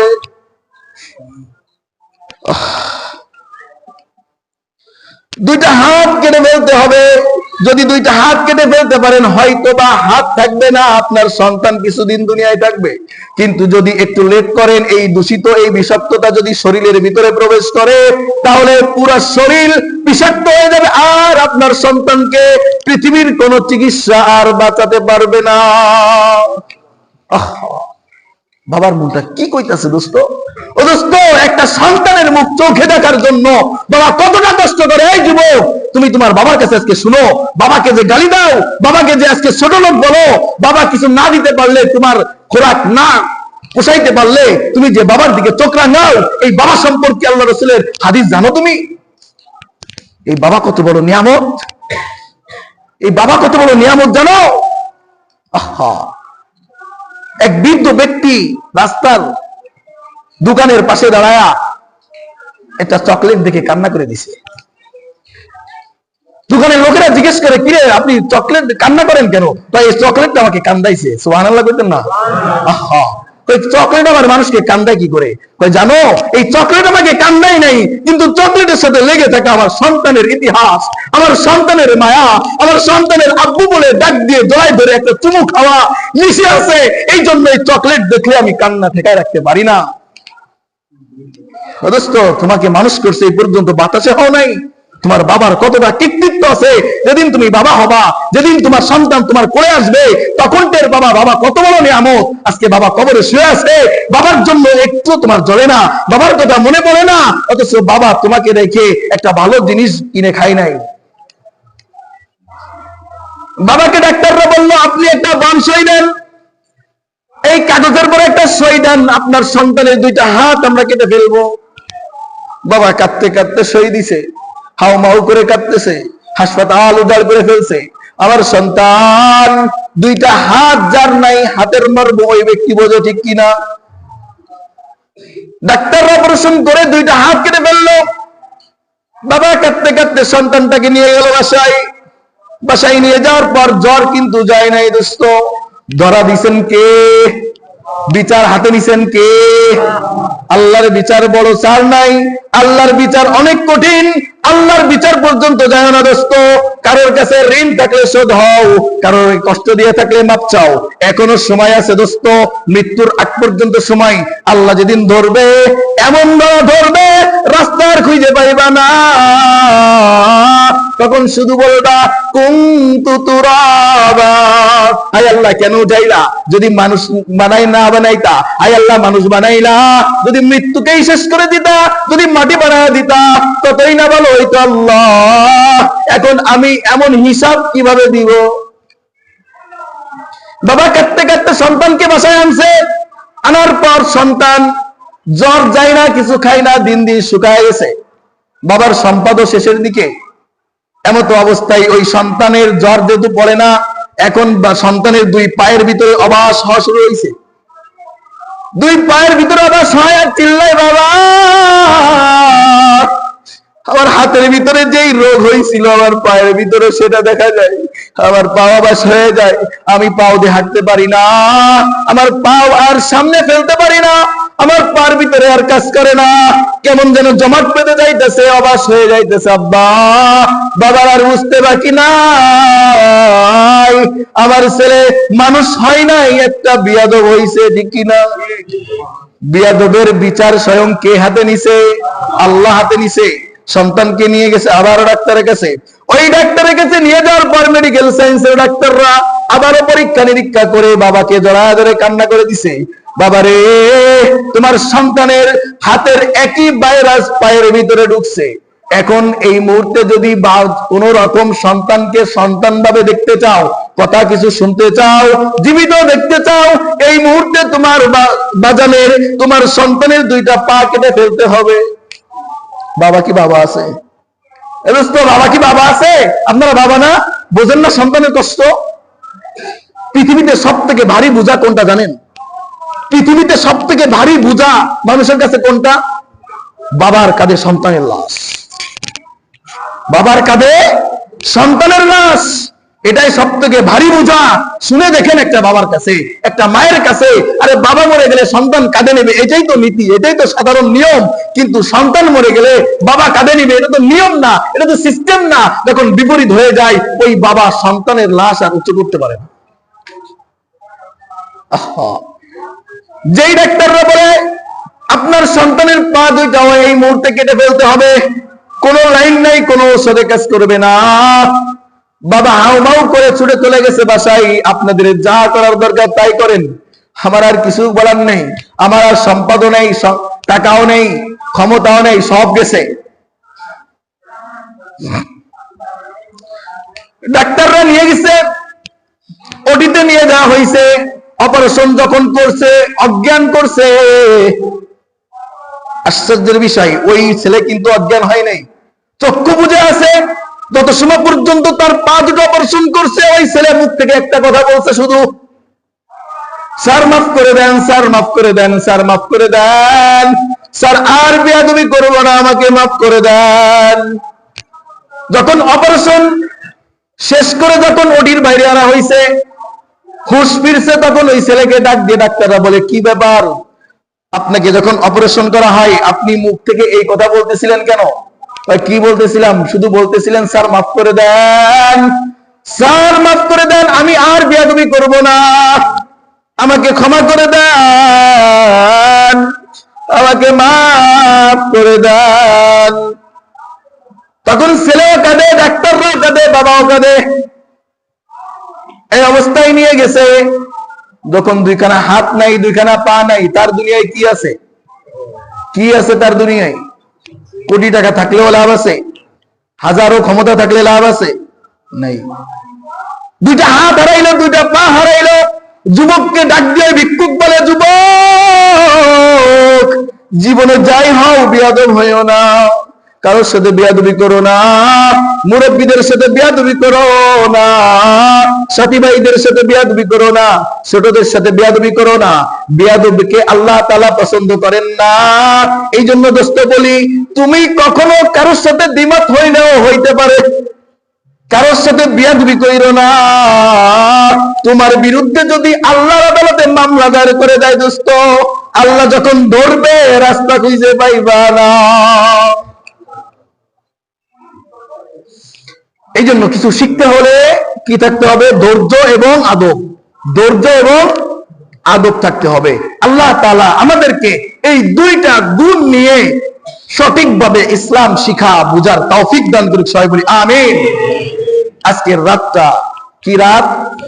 সবাই বলেন কি রাত? শবে বরাত। আজকে শবে বরাত সম্পর্কে কিছু গুরুত্বপূর্ণ কথা বলবো। বিরুদ্ধে গেলেও মেনে নিতে হবে, পক্ষে গেলেও মেনে নিতে হবে। যদি কোনো মাসআলার ক্ষেত্রে হুজুরের সাথে দ্বিমত হয়, হুজুরের কাছে আসবেন, হুজুর হাদিস থেকে বলছেন না বানায়া বলছেন, বা এটা পালন করে আসছি এখন না করলেন কেন, তখন আপনি হাদিস দেখাবেন, হুজুরও মেনে নেবে, ঠিক কিনা? আজকে শবে বরাত। শবে বরাত মানে কি জানি আমরা? বলেন, যা জানেন তাই বলেন। শবে বরাত মানে কি? ভাগ্য রজনী। হ্যাঁ, ভাগ্য রজনী, এটা সম্পূর্ণ ভুল ব্যাখ্যা, ভুল অর্থ।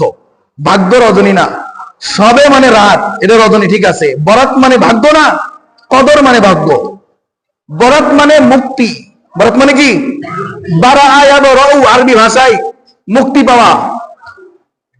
তাই শবে বরাত, শবে অর্থ ফার্সি, ফার্সি শব্দ, বরাত আছে আরবি শব্দ, ফার্সি আর আরবি মিলায়া শবে বরাত। এই শবে বরাত অর্থ মুক্তির রজনী। কিসের রজনী? মুক্তির রাত। আমরা অনেকে জানি আজকের রাতটা হচ্ছে ভাগ্য রজনী, ভাগ্য লিপিবদ্ধ করা হয়। এই জন্য জীবনে যারা মসজিদের জুমার নামাজে আসে না, আজকে তারা আসছে, ঠিক কিনা? মনে করছে আজকে যদি কমপক্ষে মালিককে বলে বাক্যটা একটু এদিক ওদিক করে নেওয়া যায়, আগামী শবে বরাত পর্যন্ত কোনো টেনশন নাই, ঠিক কিনা বলেন? আজকের ভাগ্য রজনী না। হ্যাঁ, একটা সুযোগ আছে, এমন ভাগ্য তৈরি করে নেওয়ার একটা সুযোগ আছে, সেটা হচ্ছে শবে কদর। সেটা কি? শবে কদরে আল্লাহ তাআলা ভাগ্য রেখে ভাগ্য পরিবর্তন করে। ভাগ্য তো লিখছেন মনোজগৎ থেকে দোস্ত। ভাগ্য পরিবর্তন করে কখন? শবে কদরের রাত্রে। যদি মালিককে খুশি করতে পারেন, কিছু খারাপই উল্টায় দিয়ে আল্লাহ ভালো করতে পারে। যদি মালিককে নারাজ করেন, কিছু ভালো থাকলে সেটাকে উল্টায় দিয়ে খারাপও দিতে পারে। পারেন কিনা বলেন? এটার নাম আছে শবে কদর। আজকে শবে বরাত, মুক্তির রাত। কিসের রাত? মুক্তির রাত। কিসের মুক্তি? গুনাহ থেকে বান্দাকে মুক্তি দিবে, আযাব থেকে বান্দাকে রেহাই দিবে এই রাতটাতে আল্লাহ তাআলা। এই জন্য এই রাতটাকে বলা হয় শবে বরাত। আসেন, এই শবে বরাত সম্পর্কে কিছু বাড়াবাড়ি আছে, কিছু ছাড়াছাড়ি আছে। কি বলেন? কিছু বাড়াবাড়ি আছে, কিছু ছাড়াছাড়ি আছে। শবে বরাতে এমন কিছু মানুষ, এমন কিছু দল ফেরকা আছে যারা এমন ভাবে উদযাপন করে, এমন ভাবে পালন করে, এমন ভাবে উৎসাহ উদ্দীপনা দেখায় যে আজকের কি না কি হয়েছে, আজকে কি না কি করতে হবে, সারা রাত্র এটা ওটা করে ফজরের সময় ঘুমায় থাকে, ঠিক কিনা? আর কিছু আছে শবে বরাত নামে কিছুই নাই, ঠিক কিনা বলেন? শবে বরাত নামে কিছু না আছে, ঠিক আছে। শবে বরাত তো কোনো হাদিসেও নাই, কোরআনেও নাই। শবে তো ফার্সি ভাষা, আরবি, আর কোরআন কি ফার্সি ভাষা? হাদিস কোরআন কি ফার্সি ভাষা? আরবি ভাষা। হ্যাঁ, আপনারা বলেন যেটা একদিক থেকে ঠিক আছে, শবে বরাত কোনো উল্লেখ নাই। উল্লেখ আছে লাইলাতুন নিসফি মিন শাবান। কি উল্লেখ আছে? শাবান মাসের অর্ধরাত্রি, মানে 14 তারিখ দিবাগত রাত্রে, অর্থাৎ 15 তারিখের রাত।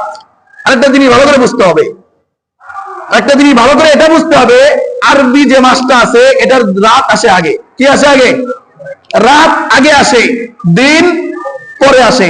ইংরেজি যে মাসটা আছে এই মাসটা রাত 12টার পর থেকে 1 তারিখ শুরু হয়, পরের দিন 12টা পর্যন্ত। আর আরবি মাস সন্ধ্যা মাগরিব থেকে শুরু হয়, পরের দিন মাগরিব পর্যন্ত। এটা ভালো করে বুঝতে হবে। অনেকে আছে দেখবেন একদিন আগেই পালন করে। আরে দোস্ত, এখানে তো হাদিসের ভিতরে আল্লাহ রাসূল এক জায়গায় বলে নাই বাংলাদেশ এই দিন পালন করবে, সৌদি আরব এই দিন পালন করবে, অমুক দিন এই দিন পালন করবে অমুক রাষ্ট্র। আপনার কাছে প্রশ্ন, আপনি যে আগের দিন পালন করবেন কোন দলিলের ভিত্তিতে? এখন যদি বলেন সৌদি আরবের ভিত্তিতে, সৌদি আরবকে ফলো করে, আপনার কাছে আমার প্রশ্ন, সৌদি আরব কি কোরআন হাদিসে আছে সৌদি আরবকে ফলো করে তুমি করো? আছে? নাই। আল্লাহ রাসূল যেটা বলছে সেটার দিকে ফলো করেন। লাইলাতুন নিসফি মিন শাবান, শাবান মাসের 15 তারিখ। এখন আপনার বাংলাদেশের শাবান মাসের 15 তারিখ কবে? গতকালকে গেছে? গতকালকে গেছে বলেন না? হ্যাঁ, যদি আপনি ওটা ধরেন যে আজকের আমাদের এখানে গতকালকে গেছে, তাহলে আপনি যদি এখন থেকে শুরু করেন তাহলে আমেরিকা তো আমাদের সম্পূর্ণ বিপরীত, ঠিক কিনা? আমেরিকা এখন দিন না, আমাদের এখানে রাত, তাহলে ওরা কার সাথে মিলাবে? আপনি মনে করেন মিলাইলেন সৌদি আরবের সাথে, তাহলে সৌদি আরবের থেকে আমাদের এখানে 2-3 ঘন্টা পার্থক্য আছে, তাহলে ওদের সাথে ইফতার আর সেরি মিলেন না কেন? ইফতার আর সেরি মিলেন না কেন? যে সময় ওরা ইফতারি করবে তখন আপনি ইফতারি করবেন। অর্থাৎ এইগুলো ভণ্ডামি ছাড়া আর কিছু না।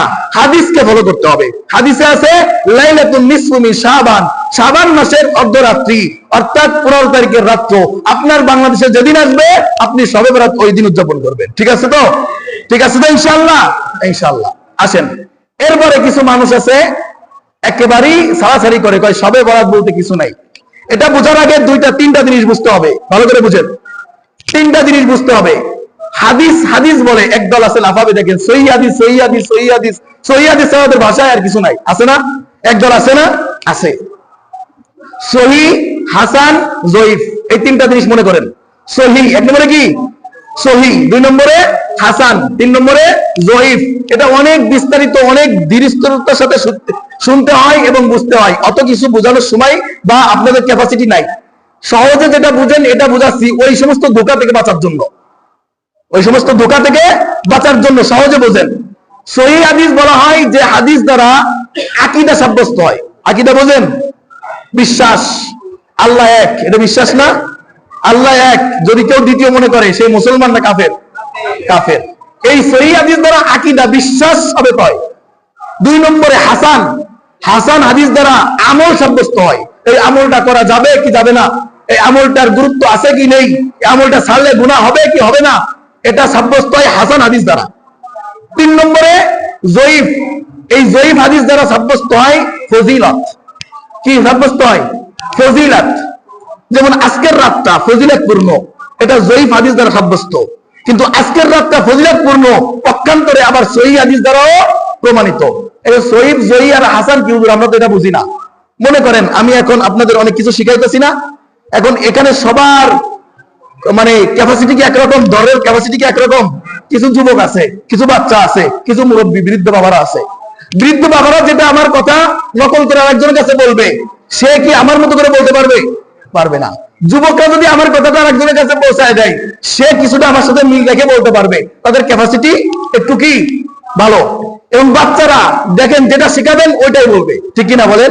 যেটা শেখাবেন ওইটাই বলবে। তা এই মানুষের ভিতরে 3টা প্রকার আছে।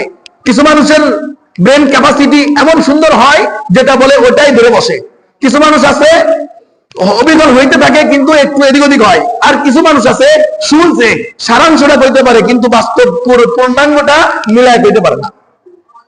সাহাবায়ে কেরামের ভিতরেও এমন মানুষ সাহাবা ছিল যারা অনেক বৃদ্ধ ছিল, অনেক গ্রাম্য মানুষ ছিল, অনেক বেদুইন সাহাবারা ছিল যারা রাসূলের কথাটাকে ওইভাবে মানুষের সামনে উপস্থাপনা করতে পারে নাই। এজন্য এই হাদিসগুলোকে বলা হয় জয়ীফ হাদিস। কি বলা হয়? জয়ীফ হাদিস। এই সাহাবী থেকে বর্ণনা হয়েছে, এই তাবেঈ থেকে বর্ণনা হয়েছে। এই তাবেঈর ব্রেন ক্যাপাসিটি তো ভালো ছিল না।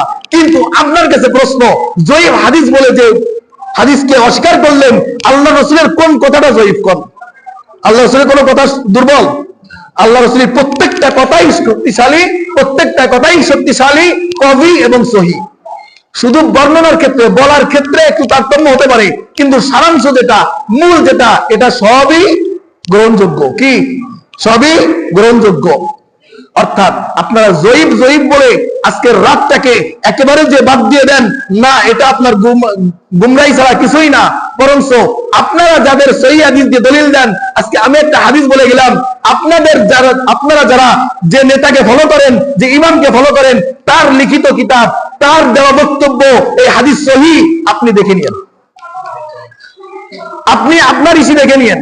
দেখেন বলবেন লাইলাতুন নিসফি মিন শাবান ইয়াগফিরুল্লাহু আযজা ওয়া জাল্লা লিআবদিহি ইল্লা মুশরিকিন আও মুশাহিদ।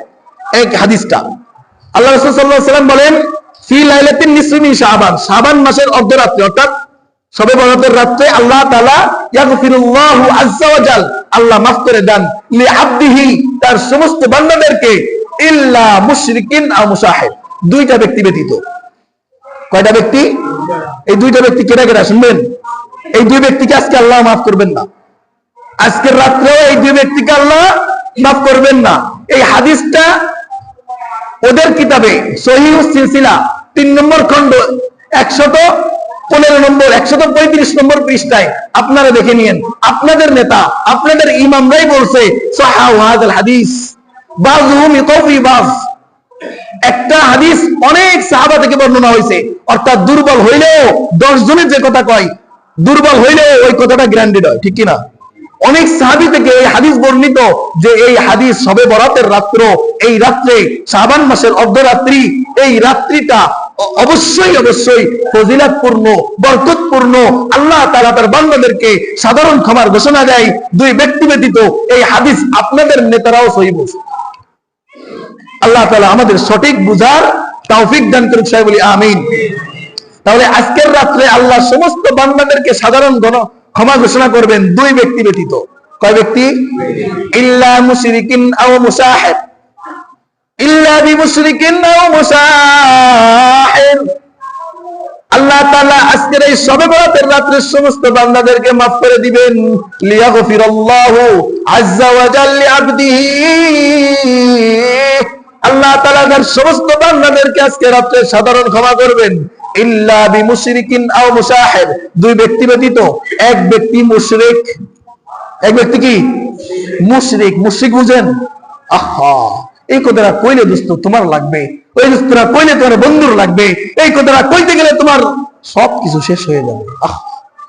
অথচ আল্লাহ তাআলা এই শিরকের বিরুদ্ধে কত বড় কথা কইছেন জানেন? ইন্নাল্লাহা লা ইয়াগফিরু আন ইউশরাকা বিহি ওয়া ইয়াগফিরু মা দুনা যালিক। ইন্নাল্লাহা, নিশ্চয় আল্লাহ তাআলা, লা ইয়াগফিরু, ক্ষমা করবেই না, ক্ষমা করবেই না, আন ইউশরাকা বিহি, যে ব্যক্তি আল্লাহর সঙ্গে শিরক করে, যে ব্যক্তি আল্লাহর সঙ্গে শিরক করে, নিশ্চয়ই আল্লাহ ব্যক্তিকে ক্ষমা করবেই না, করবেই না, করবেই না। আরবি ভাষা যত জোর বুঝায়, আরবি ভাষায় যত তাকিদ বুঝায়, যত জোর দিয়ে একটা কথা বুঝায়, সব কয়টা কথা এখানে আসছে। ইন্নাল্লাহা, নিশ্চয়ই আল্লাহ তাআলা, লা ইয়াগফিরু, মাফ করবেন না, আইয়ুশরাকা বিহি, যে ব্যক্তি আল্লাহর সঙ্গে শিরক করে। তবে শিরক করা যাবে? শিরক করা যাবে? শিরক, শিরকই তো বুঝি না আমরা। হুজুর কোরআন তো সবকিছু ঠিক আছে বুঝি, এখানে শুনে আবার ওখানে যায় আমার সেই বাবার কাবার পায়ে পড়ে যায়, দরবারে যায়, সিজদায় পড়ে যায়। আহা যুবক, তোমার বিষয় আমার কষ্ট লাগে। তুমি কেন মসজিদে সিজদা দাও? তোমার কপাল হয় না কেন তুমি মাজার আর বাবা আর কাবার পিছনে যায় সিজদা দাও? অথচ আল্লাহ রাসূলের স্পষ্ট ঘোষণা, খবরদার, সিজদার একমাত্র অধিকারী কে? তুমি একটা জিনিস সবসময় মাথায় রাখবা, সবসময়, সবাই, তুমি এখন যে জিন্দেগি পার করতেছ, এখন যে জিন্দেগি পার করতেছ, তুমি তো পীর ধরো, আমি পীর, আমিও কিন্তু পীর ধরি। পীর ধরা কিন্তু হারাম না। পীর মানে মুরব্বী, পীর উর্দু ভাষা। পীর মানে কি? মুরব্বী। আমারও মুরব্বী আছে, আমার উস্তাদ আছে না, উস্তাদ আমার পীর। আমি নিষেধ করি না, কিন্তু তুমি একটা জিনিস সবসময় মাথা দিয়ে, নিজের ব্রেন দিয়ে, নিজের সেন্স দিয়ে একটু বিশ্লেষণ করবা, পীর ধরার কারণ কি আর আমি কেন ধরছি। এই দুইটা জিনিস। পীর ধরার কারণ, তুমি এখন যে জিন্দেগিতে আছো, যে হায়াত তোমার চলতেছে, যেমন ভাবে জীবন যাপন করতেছো, পীর ধরার উদ্দেশ্য আমি এর থেকে আরো আমলে উত্তীর্ণ হব, আমার ভিতরে আমল ঢুকবে, আখলাক ঢুকবে, নবীর সুন্নাহ ঢুকবে, কোরআনের হাদিসের কথা ঢুকবে, আমি আমলের জিন্দেগিতে পদার্পণ করব, এটা উদ্দেশ্য। এটা কি? এখন তুমি ধরার পরে দেখবা যে তোমার ভিতরে পরিবর্তন আসছে, আমলে উত্তীর্ণ হইছো নাকি তুমি নেশার ঘরে ডুবে গেছো। কি কথা কন না কেন? নেশার ঘরে ডুবে গেছো নাকি তোমার ভিতরে আমল আখলাকে আসছে, মসজিদের দিকে টান আসছে, কোরআন শিখতে মনে চাইতেছে, টুপি মাথায় দিতে মনে চাইতেছে, জুব্বা পরতে মনে চাইতেছে, দাড়ি মুখে নিতে মনে চাইতেছে। যদি এটা পাও, পীরের দরবারে যে আমি এইগুলো পাইতেছি, এইগুলোর দিকে মন টানতেছে, তাহলে আমি না তুমি নিজেই গ্যারান্টি দিবা এই পীর হক। বাড়ি যে বলেন ঠিক, এখন বলা লাগে না কি? যদি তোমার আমলের ভিতরে ভালো আমল আর খারাপ আমল তো শিখাইতে লাগবে না, আপনার লাগবে। দাঁড়িয়ে রাখা ভালো না খারাপ? তাই বলেন, খারাপ না ভালো? জুব্বা গায়ে দেওয়া ভালো না খারাপ? নামাজ পড়া ভালো না খারাপ? রোজা রাখা ভালো না খারাপ? নেশা করা ভালো না খারাপ? তাহলে এই যে ভালো কাজগুলো যদি আপনার ভিতরে এখন নাই, মুড়ি ধোয়ার পরে আসে, আর খারাপ কাজগুলো এখন আছে, মুড়ি ধোয়ার পরে চলে যায়, চলার উপক্রম হয়ে যায়, বাদ হয়ে যায়, তাহলে আপনি নিজেকেই সার্টিফিকেট দিবেন আমার এই মুরব্বী সঠিক, ঠিক কিনা? আর যদি দেখেন পীরের দরবারে যায়, বাবার দরবারে যায়, জীবনে বাবারে বাবা কই না, বাবার আর পীর বাবারে বাবা কয়ে একেবারে গেজা উঠে ফেলায়, ফেনা উঠে তুলে ফেলি গলে, এমন বাবার কোনো দাম নাই। যে বাবা তোমার বাবার থেকে সিনায় নিয়ে যে বাবার পায়ে ফেলে, এ বাবা বাবা না দোস্ত, এটা বাবার উপর শয়তান। এই জন্য সাবধান। আমি নিষেধ করি না, আমারও মুরব্বী আছে, তোমারও থাক, কিন্তু তোমার বাবা যদি তোমার আমলের ভিতরে পরিবর্তন আনে, তোমার আমলি জিন্দেগি থেকে উত্তীর্ণ করতে পারে, তাহলে ওটা তোমার সঠিক রাস্তায় আসো। আর যদি তোমার আমলে উত্তীর্ণ না হতে পারো, তোমার আরো অবনতির দিকে যায়, 10 জনে তোমাকে খারাপ বলে, ভালো মানুষরা তোমাকে খারাপ বলে, মনে করবা এটা বাবা না, বাবার উপর শয়তান, অর্থাৎ ওর রাস্তা পরিত্যাগ করে আমাকে অবশ্যই ফিরে আসতে হবে, ঠিক কিনা? আল্লাহ তাআলা আমাদের সবাইকে বিশেষ করে এই বিষয়টা ভালোভাবে বোঝার তৌফিক দান করুক, সবাই বলি আমিন। আসেন, আজকে রাত্রে কি করব আমরা? আজকে রাত্রে ফজিলতপূর্ণ রাত, এটা সহিহ হাদিস দ্বারা সাব্যস্ত। এখন আসেন, আমল কি? আজকের কি আমল করব? আজকের নির্দিষ্ট করে, ভালো করে বুঝেন, কথা বলেন না। আজকের রাত্রের জন্য নির্দিষ্ট করে কোনো ইবাদত বাতলানো নাই। এই কয় রাকাতই নামাজ পড়তে হবে, এই কাজই করতে হবে, এটা না করলে হবে না, গোসল না করলে হবে না, প্রত্যেক ফুটায় গুনাহ পড়ে যাবে, এরপরে হালুয়া রুটি খাইতেই হবে, হালুয়া রুটি না খাইলে এই নবীর সুন্নাহ পালন হবে না, আজকে সারা রাত তো আড্ডা মারতে হবে, দলবদ্ধভাবে যায় কবর জিয়ারত করতে হবে, এইগুলো কিছুই সাব্যস্ত নাই। হাদিস দ্বারা কি নাই? আবু দাউদ শরীফের হাদিস 3138, কত হয়? 3138 নম্বর হাদিস। এই হাদিসের ভিতরে আসছে আয়েশা রাদিয়াল্লাহু তাআলা আনহা থেকে বর্ণিত, তিনি বলেন, আমার ঘরে রাসূল সাল্লাল্লাহু আলাইহি সাল্লামের দিন পড়ছে। আল্লাহ রাসূল তো বিবি অনেক ছিল না, দিন বন্টন করে দিতেন না। আয়েশা রাদিয়াল্লাহু তাআলা আনহা তখন ওই রাত্রে পড়ছে, ভাগের ভাগ। তা মাঝরাতে আয়েশা রাদিয়াল্লাহু তাআলা আনহার ঘুম ভেঙে গেছে, দেখে যে পাশে রাসূল নাই, নবী নাই, কই গেল? দেখে যে ছোট্ট একটা ঘর ছিল, ঝুপড়ি ছিল, যেখানে ভালোভাবে কি করা যাইতো না, 2 জন মানুষও ঘুমানো যাইতো না। দোস্ত, নবীরে শুধু ভালোবাসলা, আশেকে রাসূল কইলা, শুধু রাসূলকে ভালোই বেঁচে গেলা মুখে মুখে, কিছুই তো করলা না রাসূলের জন্য। আচ্ছা, ওদিকে যাব না। এখন রাসূল সাল্লাল্লাহু আলাইহি সাল্লামকে পাশে পাইতেছে না কে? আয়েশা রাদিয়াল্লাহু তাআলা আনহা। যখন পাশে পায় না, তখন অন্ধকারের ভিতরে হাত দিছে, হাত দিয়ে দেখে যে আল্লাহ রাসূল সিজদায় পড়ে আছে। সুবহানাল্লাহ, বলেন না সুবহানাল্লাহ। আরে কপাল মোড়া মুসলমান, কতদিন যে তুই সিজদা দাস না, কত রাত যে তুই সিজদা বিহীন কাটাইছো, ফজরের আযান যে তোকে কতদিন এখনো ঘুম ভাঙাইতে পারে না, কতদিন রাতে তুই মালিকের দরবারে সিজদা না দিয়ে ঘুমাইতে দাস। আরে মালিক চাইলে তো তোর এই চোখ বুঝানোর পরে আর নাও খুলতে পারে, ঠিক কি না? এই মালিক চাইলে তো তোর চোখটাকে চিরতরে বুঝাই দিতে পারে। মালিকের দরবারে কত রাত্র আছে, কত নাফরমান এমন যুবক আছে, এমন বৃদ্ধ বাবারা আছে যে ফজরের নামাজ দিয়ে সকালটা আমরা শুরু করতে পারি না, আল্লাহর নামের আওয়াজ আমাদের কর্ণতহরে পৌঁছাতে পারে না, আমাদের ঘুমকে হারাম করে মালিকের দরবারে একটা সিজদা দিতে পারে না। এই কবরগুলা মুসলমান, রাসূলের কি দরকার ছিল মাঝরাতে উঠে এই সিজদায় পড়ে থাকা, দুই চোখ দিয়ে বেয়ে বেয়ে চোখের পানি ছেড়ে দেওয়া, আর ইয়া উম্মতি ইয়া সালাত বলা কি দরকার ছিল? আরে রাসূলকে তো হাবিব ঘোষণা দিয়েছে আল্লাহ তাআলা, ইব্রাহিমকেও তো খলিল বলছে আল্লাহ তাআলা, কিন্তু ইব্রাহিম খলিল মানেও হাবিব, খলিল মানেও বন্ধু, হাবিব মানেও বন্ধু। অবশ্য কিন্তু ইব্রাহিম তো এমন বন্ধু ছিল যে বন্ধুর চেষ্টা ছিল আল্লাহকে সন্তুষ্টি করা। আরে রাসূল তো এমন খলিল না, রাসূল তো হাবিব, যে হাবিবের চেষ্টা এমন ছিল মালিক স্বয়ং হাবিবকে খুশি করার চেষ্টা করত। ইব্রাহিম খলিল ছিল, মালিককে খুশি করত, আর মালিক ছিল হাবিবকে খুশি করে। বলে সাউফা ইউতিকা রাব্বুকা ফাতারদা। আরে আল্লাহ ডাক দিয়ে বলে, দোস্ত তুমি কেন এত কষ্ট করো? এত ভোর রাতে উঠে মধ্যরাতে উঠে কেন এত কষ্ট করো? ইয়া আইয়ুহাল মুজাম্মিল কুমিল লাইলা ইল্লা কলিলা। এ দোস্ত তুমি এত কষ্ট করো কেন? তোমার কষ্ট দেখে তো আমার কষ্ট লাগে। তুমি কিছু সংখ্যক নামাজ পড়ো, কিছু সময় রাত্রি যাপন করো, তুমি সারা রাত্র কেন রাত্রি যাপন করো? তুমি দাঁড়ায় থাকতে থাকতে তোমার পা মুবারক ফুলে যায়, তুমি সিজদায় পড়তে পড়তে আমি আল্লাহর তো কষ্ট হয়ে যায়, আমার আল্লাহর তো সহ্য হয় না। দোস্ত বলে সাউফা ইউতিকা রাব্বুকা ফাতারদা। আপনার টেনশন করা লাগবে না, আপনাকে আমি এমন এমন কিছু দেব, আপনি হাবিব, আমি আল্লাহর প্রতি সন্তুষ্ট হয়ে যাব। দোস্ত কি দরকার ছিল হাবিবের সিজদায় পড়ে থাকা? কি দরকার ছিল? আরে জান্নাতের সার্টিফিকেট ওয়ালা মানুষ না?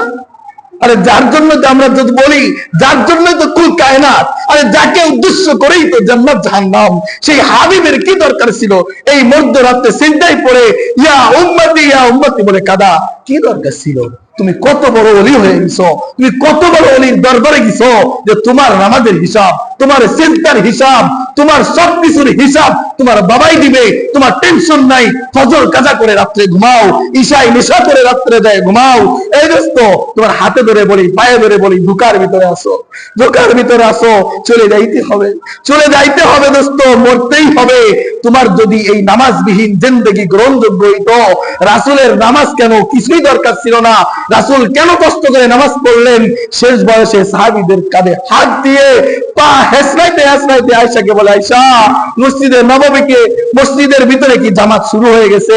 আয়েশাকে ডাক দিয়ে বলে, রাসূল সাল্লাল্লাহু আলাইহি সাল্লাম মেসাক চাই, আয়েশা একটা মেসাক দাও, আমাকে একটা মেসাক দাও। আয়েশা রাদিয়াল্লাহু তাআলা আনহা একটা মেসাক দিলেন, আমাকে বলল, আয়েশা বলেন আমাকে রাসূল বলল দুইজন সাহাবীকে ডাক দাও, আমার এই জামাতটার জন্য আমি কত রক্ত ঝরাইছি, এই জামাতটার দৃশ্য দেখার জন্য কত রক্ত আমি জড়াইছি। তায়েফের ময়দানে আমাকে যখন মার খাইতে হয়, তায়েফের ময়দানে যখন আমাকে পাথর নিক্ষেপ করে এই কথার দাওয়াত দিতে যায়, লা ইলাহা ইল্লাল্লাহ মুহাম্মাদুর রাসূলুল্লাহ, এই কথার দাওয়াত দিতে যায় যখন, তায়েফবাসী আমাকে পাথর মানে, আমার সারা শরীরের ভিতরে এই নিষ্ঠুর পাথরগুলা ঢুকে ঢুকে আবদ্ধ হয়ে থাকে, ছুটে নিচেও পড়ে যায় না। আবু তালহা রাদিয়াল্লাহু তাআলা আনহু বলেন, যখন রাসূল সাল্লাল্লাহু আলাইহি সাল্লাম মারকে তায়েফের ময়দান থেকে আসছে, তার পাথর একটা টান দিয়ে উঠায়, সিলকি মারে রক্ত বের হতে থাকে, একটা পাথর বের করিয়া সিলকি মারে রক্ত বের হইতে থাকে। রাসূল ডাক দিয়ে বলে, সেই দিন শুধু আমি কাঁদি নাই, সেই দিন আমি কাঁদি নাই। তখন রাসূল আল্লাহকে ডাক দিয়ে বলে, আল্লাহ গো, তুমি তোমার হাবিবকে কার কাছে ছেড়ে দিলা? এ আল্লাহ, তুমি তোমার বন্ধুকে কার কাছে ছেড়ে দিলা? এই তায়েফবাসী এত নিষ্ঠুর, আমার তো এখানে কোনো গার্জিয়ান নাই, আমার তো কোনো বন্ধু নাই, আল্লাহ তুমি কার কাছে আমাকে ছেড়ে দিলা? তখন আসমানের ফেরেশতারা শুধু দোস্ত, আসমান জমিনের আরশের 4 ফেরেশতা সহ খটখট করে কেঁদে দিছিল রাসূলের এই করুণ অবস্থা দেখে, রাসূলের এই কান্না দেখে। ও দোস্ত, আয়েশা রাদিয়াল্লাহু তাআলা আনহাকে ডাক দিয়ে বলে, আয়েশা রে, এই মসজিদের এই জামাতটা দেখার জন্য আমি তায়েফের ময়দানে মার খাইছি, আমি তায়েফের ময়দানে মার খাইছি। আল্লাহ সহ্য করতে না পেরে ফেরেশতা বানায় দিয়েছে জিবরাইলকে। দোস্ত, আল্লাহ আপনার কষ্ট সহ্য করতে পারতেছে না, এ হাবিব আমাকে অর্ডার দিছে, এই দেখেন তাকায় কত লক্ষ লক্ষ ফেরেশতা উপস্থিত হয়ে গেছে, এই পাহাড়ের ফেরেশতা, ওই পাহাড়ের ফেরেশতা, আপনি একবার বলেন, যদি আপনি অনুমতি দেন এই 2 পাহাড়কে একত্রিত করে তায়েফবাসীকে নিঃশেষ করে দিব। আল্লাহ রাসূল ডাক দিয়ে বলেন, আরে জিবরাইল, এ জিবরাইল ভাই আমার, এই উম্মত যদি আজকে মেরে ফেলি, এই উম্মত যদি আজকে শেষ করে দিই, আমার বাতি আমার কালেমা কারা গ্রহণ করবে? এরা বোঝে না, এই জন্য হয়তো আমাকে আঘাত করছে। এরা বোঝে না, এই জন্য হয়তো আমাকে আঘাত করছে। আয়েশা রাদিয়াল্লাহু তাআলা আনহা বলেন, আল্লাহ রাসূল একদিন শুয়ে আছে, আমি তার পিঠে হাত বুলাইতেছি, দেখি পিঠের ভিতরে ফক্স উঠলে যেমন গর্ত গর্ত হয়ে যায়, আল্লাহ রাসূল পুরো পিঠটার ভিতরে গর্ত গর্ত। আমি ডাক দিয়ে বললাম, ইয়া রাসূলুল্লাহ, ইয়া হাবিবাল্লাহ, আপনার কি ছোটবেলায় বসন্ত উঠছিল? আল্লাহ রাসূল ডাক দিয়ে বলে, আয়েশা রে, তোমার স্বামী, তোমার নবী এমন নবী না, তোমার নবী এমন মানুষ যার গায়ে কোনোদিন মশা মাছি বসে নাই, যার গায়ে কোনোদিন একটা মশাই কামড় দেয় নাই, যার গায়ের গাম ছিল সুঘ্রাণ, মিস্ক আম্বরের থেকে সুঘ্রাণ। তোমার স্বামীর গায়ে বসন্ত তো দূরের কথা, মশা বইতো না, এত সুঘ্রাণ ছিল, বসন্ত কোত্থেকে উঠবে? আয়েশা ডাকতে বলে, ইয়া রাসূলুল্লাহ, তাহলে আপনার এই পিঠের এই দাগ ক্ষতগুলো কিসের ক্ষত?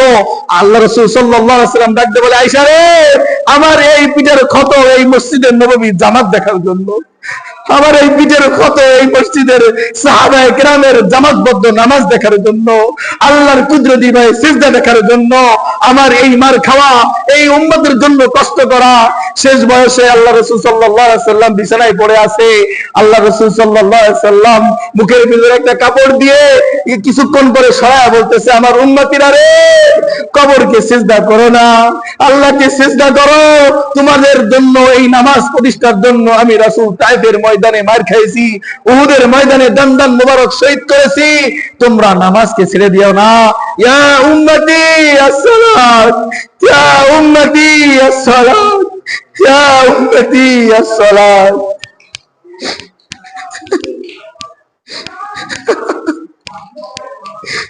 এই যুবক কি করে ঘুমায়া থাকো, এই যুবক কি করে ঘুমায়া থাকো? ফজরের নামাজের আযান শুনে কিভাবে তুমি ঘুমায়া থাকো? ফজরের নামাজের আযানের শুনে তুমি কিভাবে ঘুমায়া থাকো?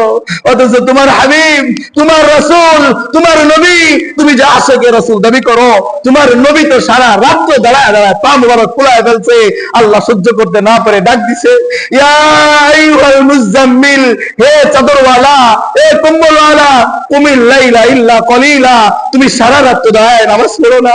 আমি আল্লাহর কষ্ট হয়, কুমিল লাইলা ইল্লা কলিলা, কিছু সংখ্যক নামাজ পড়ো, শেষ রাতে উঠে কিছু সংখ্যক কোরআন তেলাওয়াত করো। নিসফাহু আবিন উসমিনহু কলিলা, যদি তাও না করতে মনে চাই অর্ধরাত্র করো, সম্পূর্ণ রাত করতে হবে না। আল্লাহ অন্য সূরায় ডাকতে বলে, ইয়া আইয়ুহাল মুদ্দাসসির, হে চাদরওয়ালা, কুম ফানজির, তুমি আল্লাহর জন্য অপেক্ষা করো। এ দোস্ত, তুমি কোন আশায় কোন ভরসায় নামাজ কাজা করলা? ও দোস্ত, তোমার হিসাব কে দিবে?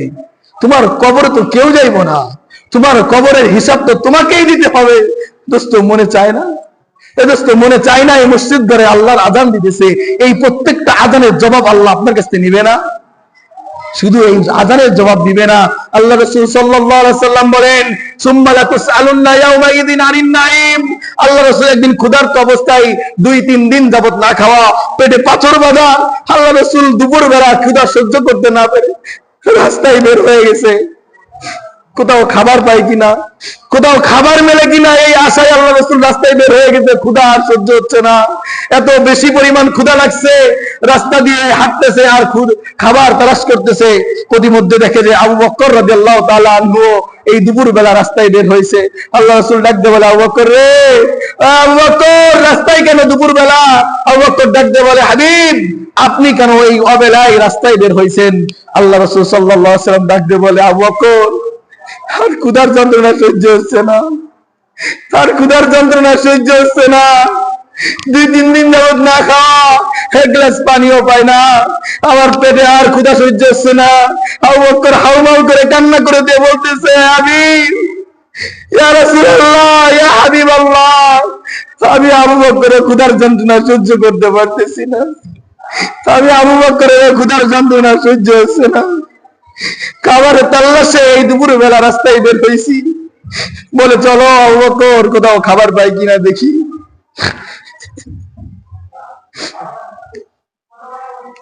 রাস্তা দিয়ে হাঁটতেছে আবু বকর আর রাসূল সাল্লাল্লাহু আলাইহি ওয়াসাল্লাম, যাইতে যাইতে দেখে ওমর রাস্তার ভিতরে। ওমরকে ডাকতে বলে, ওমর, তুমি এই দুপুর বেলা রাস্তায় কেন? ওমর বলে, ইয়া রাসূলুল্লাহ, ইয়া হাবিবাল্লাহ, আপনি এই দুপুর বেলা আবু বকরকে সাথে নিয়ে কোথায় যান? এই অমর বেলায়, এই ভর দুপুর বেলায় আল্লাহ রাসূল ডাকতে বলে, ওমর রে, আমার ক্ষুধার যন্ত্রণা সহ্য হইতেছে না। এই যে তোমাকে কত ধন দিছে আল্লাহ, তোমাকে কত ভরপুর খাবার তুমি খাও, তোমার পাশের বাড়ির এতিম না খেয়ে থাকে, তোমার পাশের বাড়ির দুঃখী এতিম বিধবা নারী না খেয়ে থাকে, মানুষের বাসায় কাজ করে, মানুষের বাসায় কাজ করে করে নিজের রোজগার জমাই, তুমি তো রাসূলকে খাবার দিতে পারবা না। তুমি কি ওই বৃদ্ধার মুখে, ওই এতিমের মুখে, তুমি কি ওই বিধবার মুখে খাবার তুলে দিতে পারো না? কাল কিয়ামতের ময়দানে আল্লাহ তাআলা ডাক দিয়ে বলবে, আমি অসুস্থ ছিলাম, আমাকে শুশ্রূষা করো নাই, আমি ক্ষুধার্ত ছিলাম, আমাকে আহার দাও নাই, আমি রোগে আক্রান্ত ছিলাম, আমাকে দেখতে আসো নাই, আমি বস্ত্রহীন ছিলাম, আমাকে বস্ত্র দান করো নাই। তখন বান্দারা আরজ করবে, ইয়া রাসূল, ইয়া আল্লাহ, আপনি তো আলা কুল্লি শাইইন কদির, আপনি তো খালেক, আপনি রব, আপনি রাজ্জাক, আপনি কিভাবে ক্ষুধার্ত হন? আপনি তো কোনো খাবার খান না। তখন আল্লাহ ডাক দিয়ে বলবে, আম্মু, তোর বাড়ির পাশে এতিম ছিল না খেয়ে, তোর বাড়ির পাশে বিধবা ছিল অসুস্থ হয়ে, তোর বাড়ির পাশে দুঃখী বাচ্চারা ছিল বিবস্ত্র হয়ে, আমি আল্লাহ ওদেরকে যদি খাওয়াইতিস, আমি আল্লাহ খাওয়ান পাইতাম, ওদেরকে যদি বস্ত্র দান করতিস, আমি আল্লাহ বস্ত্র পাইতাম, ওদেরকে যদি রোগ শুশ্রূষা করতিস, আমি আল্লাহ শুশ্রূষা পাইতাম। করস নাই, আজকে তোর কোনো রেহাই নাই, তোর নাজাত নাই, প্রতিটা টাকার, প্রতিটা অর্থের হিসাব দিয়ে সামনে আগাবি। আল্লাহ রাসূল সাল্লাল্লাহু আলাইহি ওয়াসাল্লাম ওমরকে ডাক দিয়ে বলে, ওমর রে, 3 দিন যাবত না খাওয়া, অনেক ক্ষুধা পেটে, খাবারের আশায় রাস্তায় বের হয়েছি। ওমর 2 চোখের পানি ছেড়ে দিয়ে বলতেছে, ইয়া রাসূলুল্লাহ, ইয়া হাবিবাল্লাহ, আমি ওমরও ক্ষুধার যন্ত্রণা সহ্য করতে পারতেছি না, আমি ওমরের পেটেও এত পরিমাণে ক্ষুধা আমি সহ্য করতে পারতেছি না। ইয়া রাসূলুল্লাহ, আমিও খাবারের সন্ধানে রাস্তায় বের হয়ে আসছি। বলেন না আল্লাহু আকবার, আল্লাহু আকবার। এমন ক্ষুধার যন্ত্রণা নিয়ে, এমন ক্ষুধার যন্ত্রণা নিয়ে 2 সাহাবী নিয়ে রাসূল হাঁটতেছে, হাঁটতে হাঁটতে হাঁটতে হাঁটতে এক আনসার সাহাবী আইয়ুব আল আনসারী রাদিয়াল্লাহু তাআলা আনহুর বাড়িতে যায়, বলতেছে, আইয়ুব রে, বাড়ি আসিস কিনা? আইয়ুব রাদিয়াল্লাহু তাআলা আনহুর বাড়ি খেজুর বাগান ছিল। আইয়ুবের স্ত্রী যখন শুনছে কোন মেহমানের আওয়াজ শোনা যায়, তখন দৌড়া চলে গেছে বাগানে। আইয়ুব আল আনসারী ছিল বাগানে, ডাইকে আনছে, এ প্রিয় স্বামী গো, তোমার বাসায় হয়তো কোনো মেহমান আসছে, আসেন আসেন আসেন, আপনি দ্রুত বাড়ি আসেন। আইয়ুব আল আনসারী এসে দেখে, ইয়া রাসূলুল্লাহ, আপনি আমার বাড়ি, আতি গরিবের বাড়ি, হাদির পাড়া, ইয়া রাসূলুল্লাহ, কি উদ্দেশ্যে আসছেন বলেন, আপনার কি খেদমত করতে পারি? আল্লাহ রাসূল 2 চোখের পানি ছেড়ে দিয়ে বলল, আইয়ুব রে, ক্ষুধা লাগছে, আইয়ুব ক্ষুধা লাগছে, আমার 2 সাহাবীও না খেয়ে আছে। আইয়ুব আল আনসারী ডাকতে বলে, ইয়া রাসূলুল্লাহ, আমার ঘরে তো কাঁচা আর পাকা খেজুর ছাড়া কোনো খেজুর নাই, আমার বাসায় তো শুধু খেজুর আছে। আল্লাহ রাসূল বলেন, নিয়ে আসো, খেজুর নিয়ে আসো। আল্লাহ রাসূল সাল্লাল্লাহু আলাইহি ওয়াসাল্লাম 2 সাহাবা নিয়ে বসছে, সামনে কিছু খেজুর এনে দিয়েছে। আল্লাহ রাসূল খাইতেছে, কাঁচা খেজুর খায় একবার, পাকা খেজুর খায় একবার, ওমরে খাইতেছে, আবু বকর খাইতেছে। আল্লাহ রাসূল তবুও কান্না করতেছেন, 2 চোখের পানি ছেড়ে দিতেছেন। আবু বকর ওমর ডাক দিয়ে বলে, ইয়া রাসূলুল্লাহ, ক্ষুধা দিছিল আল্লাহ, খাবারের ব্যবস্থা করছেন আল্লাহ, তবুও কেন কান্না করেন? আল্লাহ রাসূল বলে, আবু বকর রে, ও ওমর, শুনে রাখ রে, শুনে রাখো, এই যে 3 দিন পরে আমরা না খাওয়া, 3 দিন পরে আল্লাহ একটা খেজুরের ব্যবস্থা করে দিয়েছে। সুম্মা লাতুসআলুন্না ইয়াউমাইযিন আনিন নাঈম, কাল কিয়ামতের ময়দানে আল্লাহর কাছে এই 3 দিন পরে একটা খেজুরের হিসাবও দিতে হবে। আল্লাহর কাছে একটা খেজুরের হিসাবও দিতে হবে। সুম্মা লাতুসআলুন্না, আল্লাহ তাআলা জিজ্ঞেস করবেন, আনিন নাঈম, তার প্রত্যেকটা নিয়ামত, প্রত্যেকটা নিয়ামতকে খুঁটে খুঁটে তোমার কাছ থেকে কৈফিয়ত নিবে, বিনিময় চাইবে। অর্থাৎ আজকের জন্য তোমার এই ওসিয়তগ্রস্ত কারোর কাছ থেকে যদি 10টা টাকা খেয়ে থাকো, কারোর কাছ থেকে যদি 10টা টাকা নিয়ে থাকো, আজকের সময় আছে, মনে করো আজকেই তোমার শেষ রাত, আজকেই তোমার উসিলার রাত, আজকে আল্লাহ সাধারণ ক্ষমা ঘোষণা করবে। ঋণ রেখে মারা গেলে ওই ব্যক্তিকে জীবনও আল্লাহ মাফ করবে না, কোনোদিনও আল্লাহ মাফ করবে না। অর্থাৎ দোস্ত, আমার পক্ষ থেকে আজকে তোমাদের জন্য ওসিয়াত, আজকে তোমাদের জন্য এই আমলের কথা, যদি কোনো ব্যক্তির ঋণ থাকো, ঋণ পরিশোধ করবা। যদি তোমার বাড়ির পাশে কোনো এতিম দরিদ্র বাচ্চারা থাকে, বিধবা নারী থাকে, তার খোরপোশের ব্যবস্থা সামর্থ্য অনুযায়ী করার চেষ্টা করবা। আর যদি সম্ভব হয়, আজকে রাত্রটা যাপন করে মালিকের কুদরতি পায়ের ভিতরে সিজদায় পড়ে মালিকের কাছে ক্ষমা চেয়ে নিবা। আর ফজরের নামাজটা জামাতের সহিত আদায় করবা, আর সম্ভব হইলে আগামীকালকে রোজা রাখার চেষ্টা করবা ইনশাআল্লাহ। রোজা শবে বরাতের একটা, কয়টা? শবে বরাতের রোজা কয়টা? একটা। হাদিসের ভিতরে আসছেন আয়েশা রাদিয়াল্লাহু তাআলা আনহা থেকে বর্ণিত, আবু দাউদ শরীফের হাদিস, বাইহাকি শরীফের হাদিস, ইবনে মাজার হাদিস, আল্লাহ রাসূল সাল্লাল্লাহু আলাইহি ওয়াসাল্লাম থেকে বর্ণনা করেন, লাইলাতুম মিন নিসফি শাবান, লাইলাতু কিয়ামু লাইলুহা ওয়া সিয়ামু লাইলিহা নাহারুহা, কিয়ামু লাইলুহা ওয়া সিয়ামু নাহারুহা। এই লাইলাতুল বরাতের রাতটা হচ্ছে নামাজ পড়ার রাত। নামাজ কিভাবে পড়বেন? এই ক্ষেত্রে হাদিসের ভিতরে আসছেন, কিয়ামুল লাইলি ইতনাইনে ইতনাইনে ফাসাইদান, 2 রাকাত করে যত রাকাত ইচ্ছা তত রাকাত নামাজ পড়তে পারো। নির্দিষ্ট 12 রাকাত, 4 রাকাত, 8 রাকাত জামাতবদ্ধভাবে এমনটা কোথাও নাই। যত ইচ্ছা সারা রাত নামাজ পড়ো। আল্লাহকে সাধারণ ক্ষমা ঘোষণা করবেন। যদি সম্ভব হয় একাকী, কি বলছি, একা কিভাবে বাবার কবর জিয়ারত করবা, 8-10 জন মিলে গল্প গুজব করবা, হাসি ঠাট্টা করবা, বাবার কবরের পাশে যায় গোরস্থানে যায় মজা করবা, এটা সাব্যস্ত নাই। আল্লাহ রাসূলের জয়ী হাদিস দ্বারা সাব্যস্ত আল্লাহ রাসূল একা কিভাবে কবর জিয়ারত করছেন, দলবদ্ধভাবে না। তোমরা দলবদ্ধভাবে যে বিশৃঙ্খলা সৃষ্টি করো, ঠিক কিনা বলেন? হাসি তামাশা রহস্য করতে করতে যাও কেন? কবরের সামনে যেহেতু বাবার জন্য 2 চোখের পানি লাগবে, তোমার চোখের পানি তো মালিক পছন্দ করে।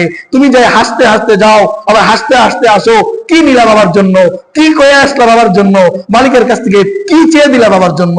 তোমার মুখে তো এখনো হাসি। আরে তুমি তো পাপী, আমিও পাপী, তোমার আমার চেহারা তো থাকবে মলিন, তোমার আমার চোখের কোণায় তো থাকবে পানির ফোঁটা জমা। তুমি কিভাবে হাসো? আজকের মালিক তো তোমার জন্য ক্ষমার ভান্ডার নিয়ে বসে আছে। মালিকের দরবারে সিজদায় পড়ে থাকো। আল্লাহ রাসূল সাল্লাল্লাহু আলাইহি সাল্লাম এই রাত্রে আয়েশার বিছানা থেকে উঠে সিজদায় পড়ে আছেন। আয়েশা রাদিয়াল্লাহু তাআলা আনহা মনে করছেন হয়তো আল্লাহ রাসূল ইন্তেকাল করছেন, এমন ভাবে সিজদায় পড়ে আছে। আয়েশা রাদিয়াল্লাহু তাআলা আনহা বলেন, জানান্তু রাসূলুল্লাহ সাল্লাল্লাহু আলাইহি সাল্লাম কবিজাত, কবিজা, আল্লাহ রাসূল মনে হইলো আমার কাছে রাসূলুল্লাহ সাল্লাল্লাহু আলাইহি ওয়াসাল্লাম ইন্তেকাল করছেন, মারা গেছেন। আমার সন্দেহ হইলো, অনেকক্ষণ ধরে অপেক্ষা করলাম, আল্লাহ রাসূল মরে না, চলে না, ওঠে না। আমি আল্লাহ রাসূলকে জীবিত আছে কিনা পরীক্ষা করার জন্য পায়ের আঙ্গুলে একটু টাচ করলাম, দেখলাম যে না, আল্লাহ রাসূল আঙ্গুল নাড়াইলেন। আর এটা আমি আর বুঝতে বাকি থাকলো না, আল্লাহ রাসূল মরে নাই, জীবিত আছে। নামাজ শেষ করার পর যখন আল্লাহ রাসূল আমাকে জিজ্ঞেস করলেন, কি ব্যাপার আয়েশা? অনেক কৌতূহল অন্তরের ভিতরে। আয়েশা বললেন, ইয়া রাসূলুল্লাহ, জানান্তু কুবিস্তা, আমি তো ভাবছি আপনি মারাই গেছেন, আপনি তো মারাই গেছেন। আল্লাহ রাসূল ডাকতে বলে, আয়েশা তুমি জানো আজকের রাতটা কিসের রাত? বলেন, না ইয়া রাসূলুল্লাহ, আজকে তো কিসের রাত? বলে, আজকের রাতটা আছে লাইলাতুন নিসফি মিন শাবান, আজকের রাতটা তো শাবান মাসের অর্ধরাত্রি। ইয়াগফিরুল্লাহু আযজা ওয়া জাল লিআবদিহি, আজকে তো বান্দা, আজকে তো বান্দার জন্য আল্লাহ ক্ষমার ভান্ডার নিয়ে বান্দাকে ডাকতে থাকে। বলেন সুবহানাল্লাহ। আজকে তো বান্দার দায়িত্ব, কর্তব্য মালিকের কাছ থেকে ক্ষমা চেয়ে নেওয়া। এই জন্য সিজদায় পড়ে আছি। আর সিজদায় কেন পড়ে আছে? আল্লাহ রাসূল অন্য হাদিসে বলেন, বান্দা আর আল্লাহর ভিতরে হাজার লক্ষ লক্ষ পর্দা, একটা সময় বান্দা আর আল্লাহর ভিতরে লা হিজাবা বাইনাল আবদি ওয়ার রব, আল্লাহ আর রবের ভিতরে, রব আর বান্দার ভিতরে কোনো পর্দা থাকে না। একটা সীমাই, সেটা কখন? ওয়াহুয়া সাজিদ, সে যখন সিজদায় পড়ে থাকে তখন বান্দা আর আল্লাহর ভিতরে কোনো পর্দা থাকে না। আল্লাহ ডাকতে বলে, আমার বান্দা সিজদায় পড়ছে, ফেরেশতারা পর্দা উঠা, আমার বান্দা কি বলে শোন, আমার কাছে আরজ কর, আমি আমার বান্দার সমস্ত আরজ কবুল করব।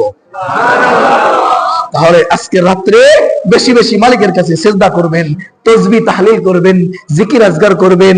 সম্ভব হইলে আগামী কালকে রোজা রাখবেন। হালুয়া রুটি খাওয়া জরুরি না। হালুয়া রুটিকে যদি কেউ মনে করে আজকে খাইতেই হবে, তাহলে সে বেদাত করলো। এমন ইবাদত এভাবে করতেই হবে, তাহলে সে বেদাত করলো। কবরের ভিতরে বাতি লাগাইতে হবে, ঘরের ভিতরে বাতি লাগাইতে হবে, এমন আকীদা বিশ্বাস নিয়ে আজকের আত্মা, রূহ গুলা, বাবার রূহ, মার রূহ, সবার রূহ বাড়ি বাড়ি আইবে কিছু চাইতে। এমন আকীদা আছে না আমাদের ভিতরে? এখন যেহেতু রূহ আইবো, অন্ধকার থাকলে কিভাবে চিনবে? বাড়ির 4 কোণায় বাতি লাগাই, বাড়ির 4 কোণায় বাতি লাগাই। এগুলো সমস্ত বানোয়াট আর মাত্র বেদাত ছাড়া কিছুই না। এগুলো কোনো ইবাদত না, স্বীকৃতি নাই, সাব্যস্ত নাই। অর্থাৎ যেগুলো স্বীকৃতি নাই এগুলো পরিত্যাগ করতে হবে, যেগুলো সাব্যস্ত আছে এগুলো আমল করার চেষ্টা করতে হবে। কোনো সিস্টেম নাই, এই কয় রাকাতই পড়তে হবে, এইভাবেই পড়তে হবে, সূরা ইখলাস 12 বার পড়তে হবে, সূরা ফাতিহার সাথে এই সূরাটা 13 বার পড়তে হবে, এমন কোনো সিস্টেম নাই। দুই দুই রাকাত করে নফল নামাজ পড়বেন, যত সময় ইচ্ছা, যতক্ষণ ইচ্ছা, যত রাকাত ইচ্ছা, এভাবে পড়বো তো ইনশাআল্লাহ। আল্লাহ তাআলা আমাদের সবাইকে তৌফিক দান করুক, সবাই বলি আমিন। আমরা একটু জিকির করব, এরপরে ইনশাআল্লাহ দোয়া করব। আমরা সবাই জিকির করার সময় মাথাটা একটু নিচের দিকে দেব, আল্লাহ তাআলাকে স্মরণ করব। যখন আমরা আল্লাহকে ডাক দিব লা